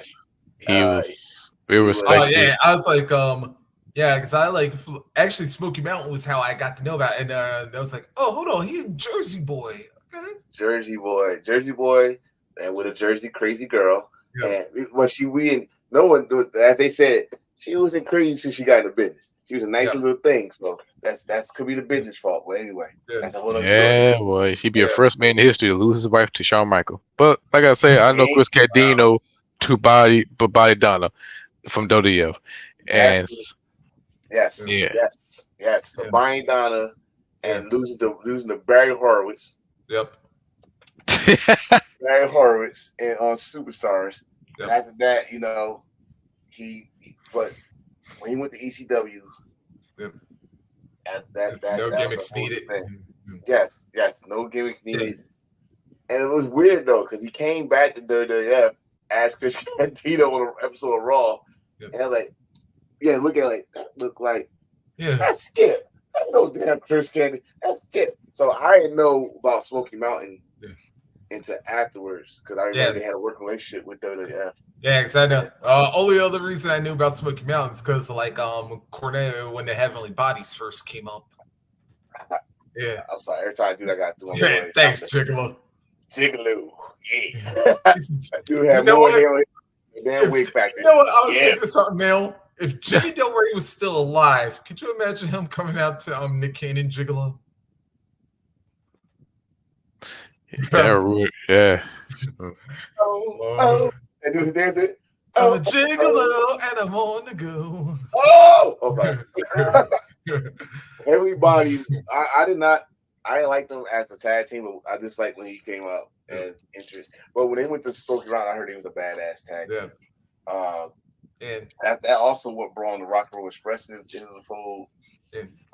Still going there after all them damn years. Oh, they just sit their ass down too. They finally are. So it's like, I'll do that whole speech all over again. Well, at least Robert did it. Like I don't know about Ricky sometimes because I know he's still like kicking it with his. He'll still be managing his son, but every now and then he'll still get it right. Yeah, his sons. I can't wait for someone to sign them. They doing all right. Also in '94, you think about '94. That's to me. That's when the war started. It's not Monday Night yet, but that's when the war started because it started like a bidding war. Who you gonna bring in to bring some viewership? It started with Hogan, and Macho Man, and because I remembered like and actually I forgot about that Raw when Vince actually announced Savage leaving. I was like, oh damn! And then next week here he is on WCW Saturday Night. I'm like, what the? It's crazy that he did that because you would think Vince respected the shit out of Macho Man. Mhm. Then Yeah. it comes out he hated his guts because of the rumor. Yeah. I would Yeah, like to that talk to- rumor. I would About like to talk to Macho right now. So Yeah. did you? yeah. Did you? But you got to do it like you don't want to be nosy, but you want to be nosy. So Yeah. did you do it? Did you smash? Did you? Come on, did you? Yeah. Because that's probably why. Never mind, I ain't gonna start that. That'd be fun to say. Let me smell your fingers. Yeah. Yeah. Mm-hmm. Smell like fish. Oh, Captain Well, D's. Anyway, so And also, like my only other favorite memory in '94 is like we got the what's my other favorite thing about '94? Say it, one of yeah. Plus, we also got to find out about planting in the audience, even more than usual. Fake fans. Yeah, especially like when Alex used to come out like on Saturday night because I was like, it's a lot that we know now yeah, that we didn't know back then. Like the security was local indie guys. Yep. We didn't know that. We thought they was actually being enough fucking policemen. Like, why you ain't in jail? If I do that, I'd be in jail. Why you in jail? Being a police and security guard, Yeah. So you didn't get sued. Although, like I said, I used to be jealous of Alex for one reason because I was like, hold on, all the times that I used to watch the Saturday nights and like when the girls would start coming up to him, I always thought there was only white girls up in there. I was like, hold on, wait a minute, Alex had a couple sexes mixed up in there. It's that damn dance. Always Dance, boy. Yep. You know what? So if you want to go 94, this one I want you to really pay attention if you get a chance. Look at 94 and see how many Hall of Famers you did not know was going to be Hall of Famers. Let's go back to Johnny Triple Polo. H. Who'd Johnny you say? Polo. Yeah, Johnny Polo became Raven. Yep. ooh, Oh, that's right. Johnny Polo, of course, with the Quebecers. And yeah. Right. How Yeah. about what they call? I forgot what they call it. Terrorizing. that should be on a showcase. Oh my goodness. That should be. Yeah. I'm trying to forget. I forgot what they called him, but he'll be Rhino. Oh, I He'll know you're be talking about Yeah. Gary something. There's another one where he was called something else in WWE. I think he was in Smoky Mountain too. And Yeah. then he go to ECW and he come Balls Mahoney. Yeah.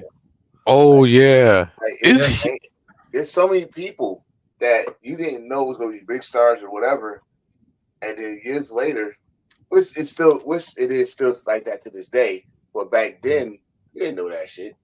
You didn't know. Shane Douglas, because he wrestled the earlier days. He was WWF as a jobber, but when we went to WCW, he was a former WCW Tag Team Champion. Oh, wait a minute. Yeah, wasn't watch Balls this. also that Santa Claus or something like that? Yep. But when you go to Shane Douglas was in NWA.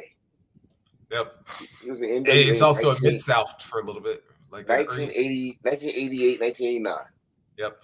With them dynamic dudes. Left, like you said, Mid-South. Came back 1991. Two. No, sorry, no. 1990. I am back. with the WWF. Yeah. And he went to WWF. Mhm. He debuted 1991 Royal Rumble. That was one of my favorite tapes. Did a good job. He had these orange tights, Yep. white boots, and black knee pads. They didn't do shit with him. Went back to WCW, tied up with Steamboat. Yep. Never gonna forget it. Had some of the great matches. Those two against the Hollywood Blondes. Yep. And that's when Steamboat said, "Nah, I want to focus on single." That's this motherfucker gonna be a dynamic dude. And got sick of that shit. Went to ECW, became the franchise, cursing the storm. Fuck Flair, fuck you, fuck Fat Man Dusty. He was cursing everybody out. Yep. Came back to WWF as a fucking Dean. It had the shortest Intercontinental Championship title in Of all history. time. Ever. gave him my favorite belt. It was the white one too. Yeah. Intercontinental. And Got said, my collection. no, we're not gonna have you. No, we're not gonna have this. You're gonna defend that title and lose it to Razor Ramon tonight. Yep. In 20 minutes, maybe less than that. Yep. That's the last straw. Can you imagine if you would have stayed there? I think I'm so happy that happened because we would never got the version of the franchise we got after that. And that all happened, I think, in 90. That still was 94. Yeah, 95. And 95. Yep. And he came back to ECW. We got so many angles that you know which one my favorite.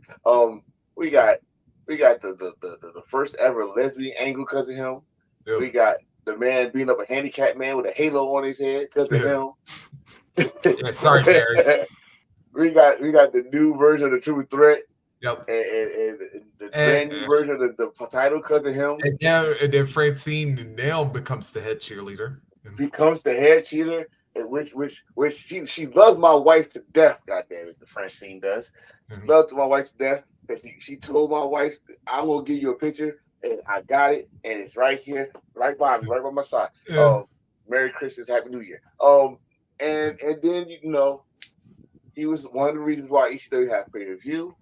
So if it didn't happen, oh God, but that's just another angle that we gotta talk about. Like, who the hell knew Johnny Ace, who was also a dynamic dude, was one of the top guys in all Japan around that time.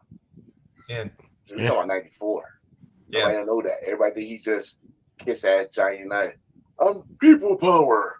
No, got that he's Ace Crusher. Ace Crusher, not DDP. Ace Crusher was his. DDP just put some hot sauce on it. Now Randy Orton put some more seasoning on that motherfucker. So. Oh shoot, hell, like you mentioned it. Let's mention Dallas while we're at it, because even though he had been wrestling like Alpha Norm, but it's like he didn't go full time till 94. Dallas had a fucked up mullet. Yeah. Fucked up mullet, crazy tights, and he was a former TV champion. Yeah. He beat Johnny B. Bad, if I'm not mistaken. No, Renegade. He beat Renegade? Yeah. Oh, so Johnny B. Bad beat him. Yeah. Okay. Because remember, that's when the Diamond. Well, that's when we first got our introduction to Kimberly, by the way.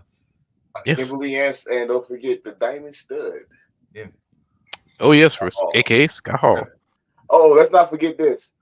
Since you brought up his name, that travesty that WCW tried to do by trying to lie to us and say the ultimate challenge was coming. Yeah. And all you had was the camera on the back of his head. So like, oh shit, those are warrior there. And then the camera turned to his front. Who the fuck is this? Yeah. A fucking R on his face. Yeah. Who is this? This is lies. Damn it. We got Ultimate Warrior at home. Here you go, right here. We got bamboozled. Yeah. We got bamboozled. Even Ultimate Warrior came back and threw that shit back in WCW face. That was funny. Yeah. I give him that one. Jim Herrick, that was funny. Jim. Yeah. But we also got something else to talk about too. What's because this one, I just found out till like y'all two mentioned it just a couple hours ago, but Coda's back in DDT, huh?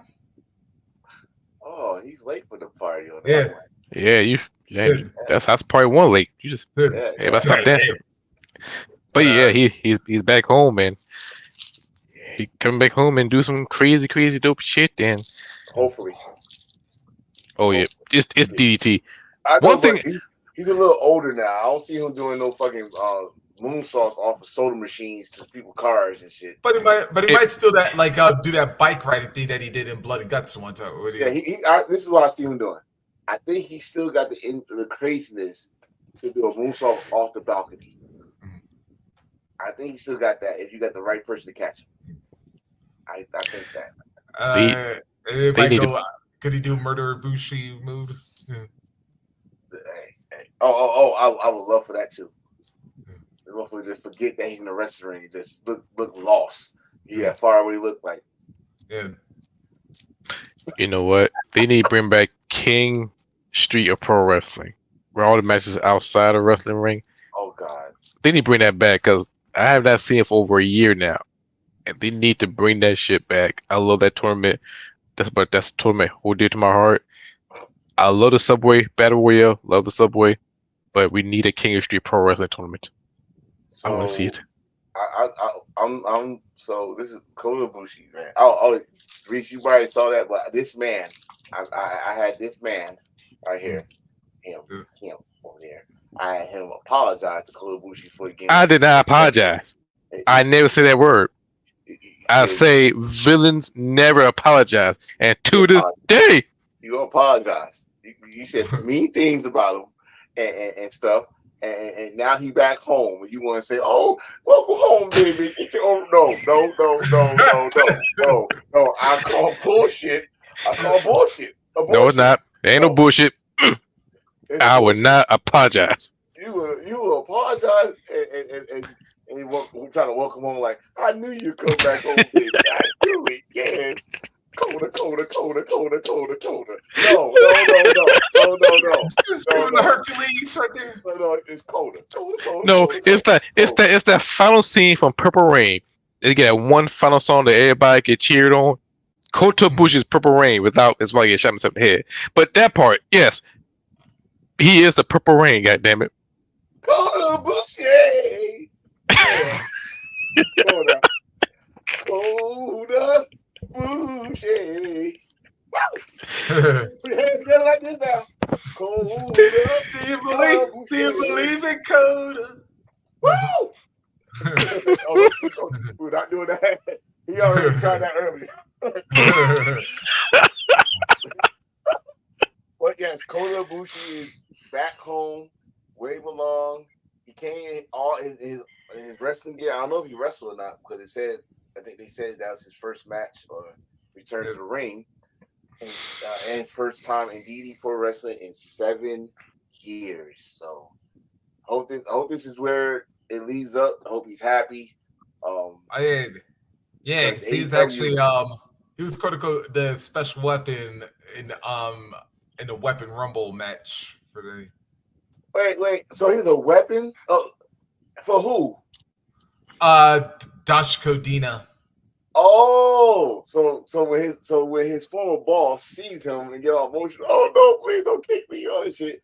He got so emotional that he didn't do nothing, and he just said, "I would like to wrestle in DDT. I like to come back." And that man just started crying. It was so dramatic. It was so Tubi movie, lovely with better acting. Do you say Tubi? Yep, I said Tubi. Let me say Hulu.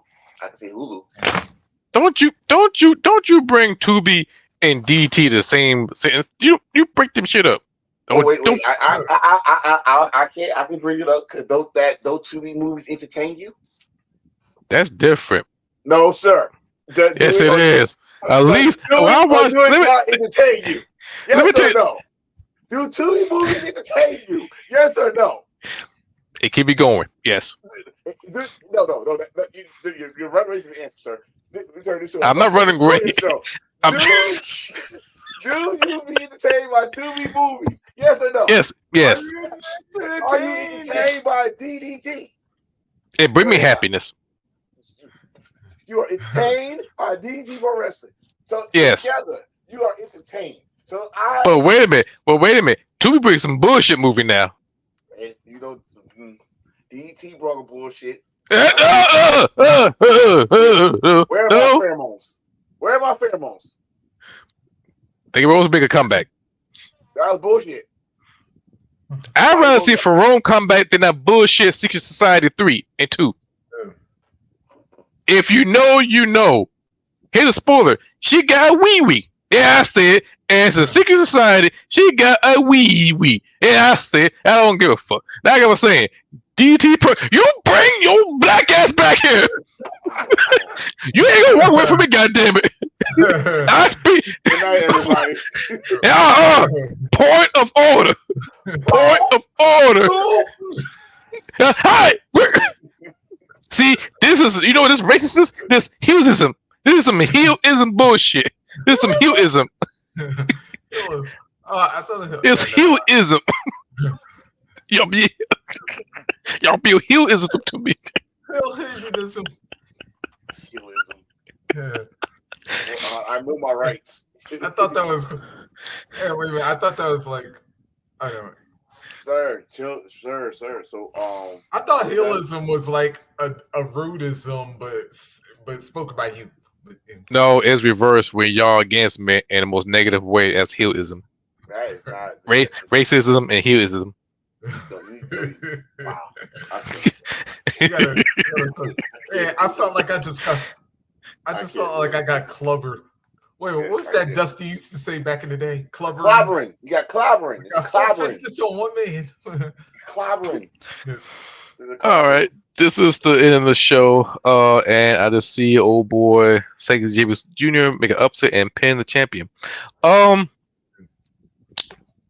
So episode 95, yo, 5 episode way to 100. Yeah. So, and not only that, don't name my last on the 28th. But anyway, episode 95, we're definitely gonna talk about more. He just stole that man belt. We're gonna talk about, of course, G1 Climax. We're gonna talk about pretty much, any wrestling related. So yeah, it's gonna be our SummerSlam preview show next week. Yeah, SummerSlam is in 2 weeks. That's SummerSlam. Yeah. And then, what else do we? Let's do a prediction. Let's do what are they gonna do surprise wise for SummerSlam? 2 years ago, they brought back Damage Control. Yep. If I'm not mistaken, and then somebody else came back. I don't know. Last year, Jimmy cost Jay the title. Yep. What they gonna do to have us talking? Which y'all feel like? Oh, we already know one thing that's gonna happen at SummerSlam, but I don't know. That's too early. Oh no, because they already told it. They already tipped it off. He coming back before.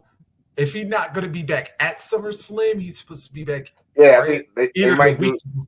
Or they the might week do after. something after. They might do something after. They treated SummerSlam like it's the summer of WrestleMania. So Bad Blood.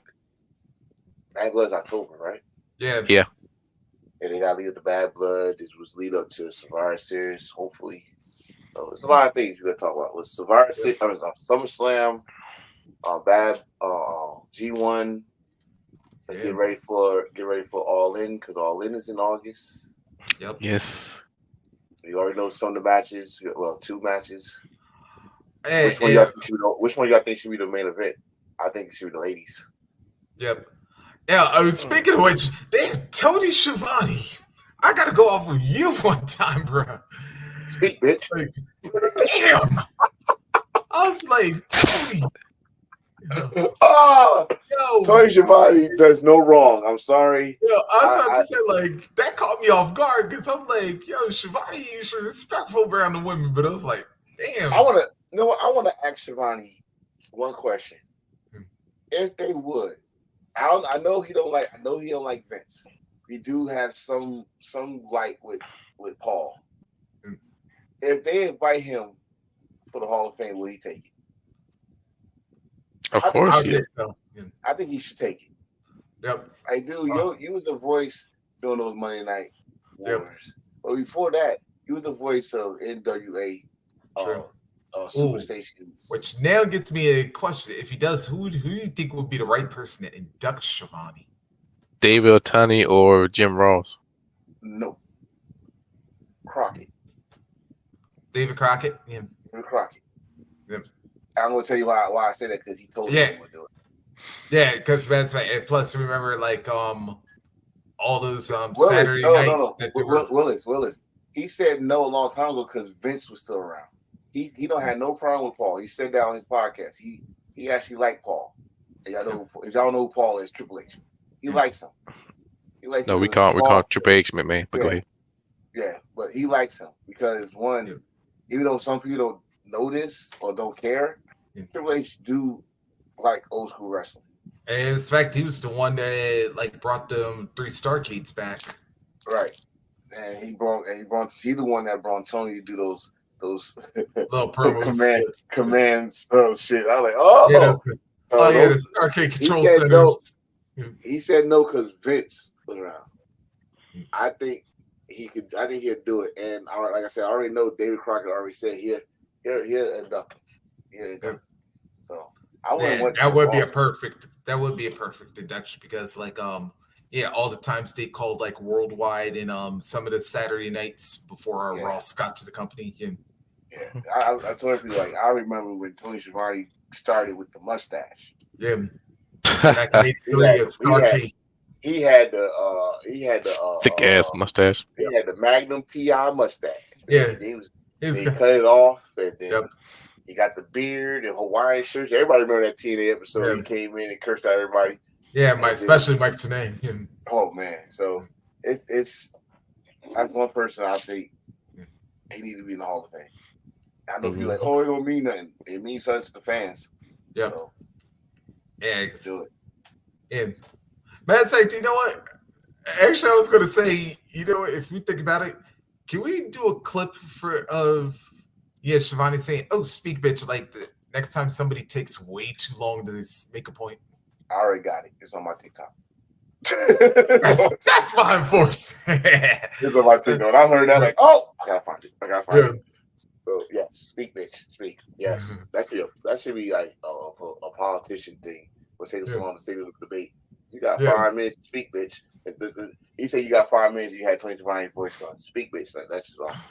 The fact that Taz said, "Whoa," so that's what really made it funny because like Taz don't give a damn, but it's like, man, when Taz gets the call, when Taz has to be the politically correct one, that's crazy. I wonder what they're gonna do. It's a lot of things to talk about. I don't want to know the story they're gonna do with Taz, Taz Cook and Chris Jericho. Oh, he gonna wrestle. Yep. One night only. He can do it. Grand Slam. I'm calling it now. Taz at Grand Slam. I don't want Taz to wrestle. All right, I want to see one of that damn cut. He's not that FTW. If it's under FTW rules, he'll have a street fight. because Taz not even that old. First of all, his career got cut short because of his neck and stuff. I just don't want to see because it's not the Taz I want to see. Yeah, the cutoff sleeves, some track pants, and some boots. No, the Taz I want to see is the Taz that used to come out. Beat me if you can't survive. Felt like that's the Taz, and that's why I was always sad in WWE. When he was in WWE, I was always sad when he was in WWE. You're like, man, this is not him. So you come out with a singlet. No. Hell no. I'll tell you this though. He looked like fucking Otis. Now you want to body shame now. That's what we're doing now. Because last you accused me of body shame. Now you want to body shame. And PSA, public announcement, us, Embrace the Thirst people, we against a body shame. We love all types of bodies. Big backs. I do miss big back guns though. I ain't gonna lie. But that's different. If you look like a white version of Al Walker, it don't look right. But like I was saying, you just can't body shame anybody now. You can't. That's wrong. Don't you? Oh, you gonna take your handset off now? Hold on, what you? We gotta go back on the white Al Roker for a moment. Al Roker. You ain't so every time we can look a damn bobblehead like a Funko Pop. Actually, that's mentioning now. Now I kind of see it. Now you kind of made sense with that. I'm back with you on that one. That's fucked up, bro.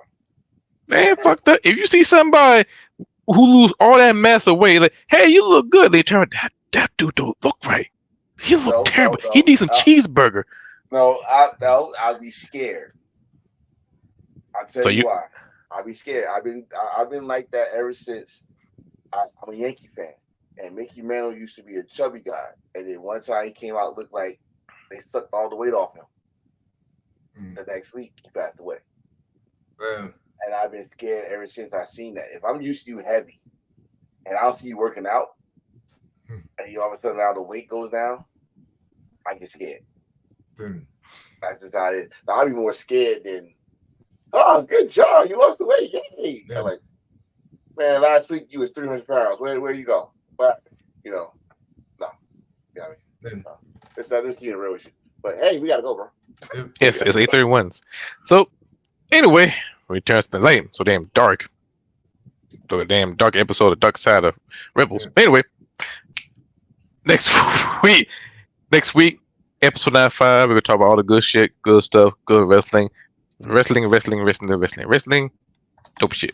So, I'm your boy, Hugh Henry. Yeah. Without looking. This news. That's Fat Daddy. Enforcer. Mr. Yeah. T get it.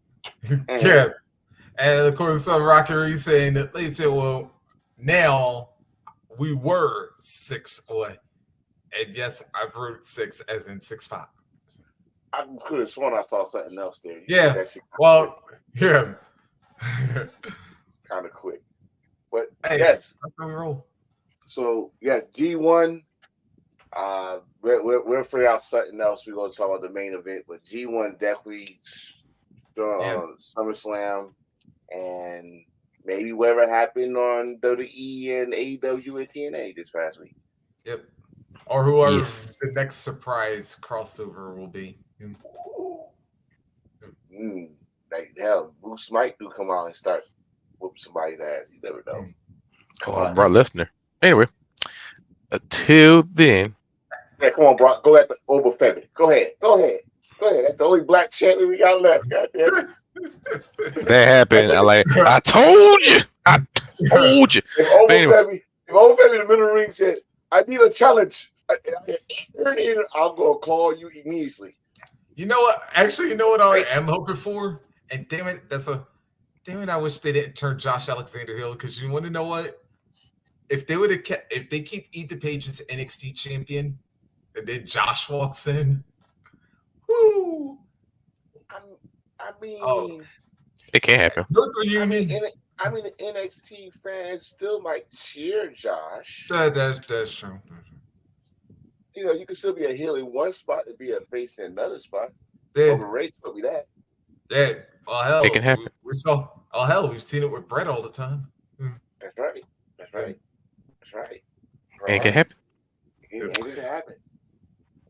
Anything is possible. Until then, I see you guys next time. I'm straight edge. Until see you next time. Goodbye. Straight edge. We'll embrace the thirst and feel it. Yes, feel everything. Hold deep. Yes. Bye, everybody. Bye.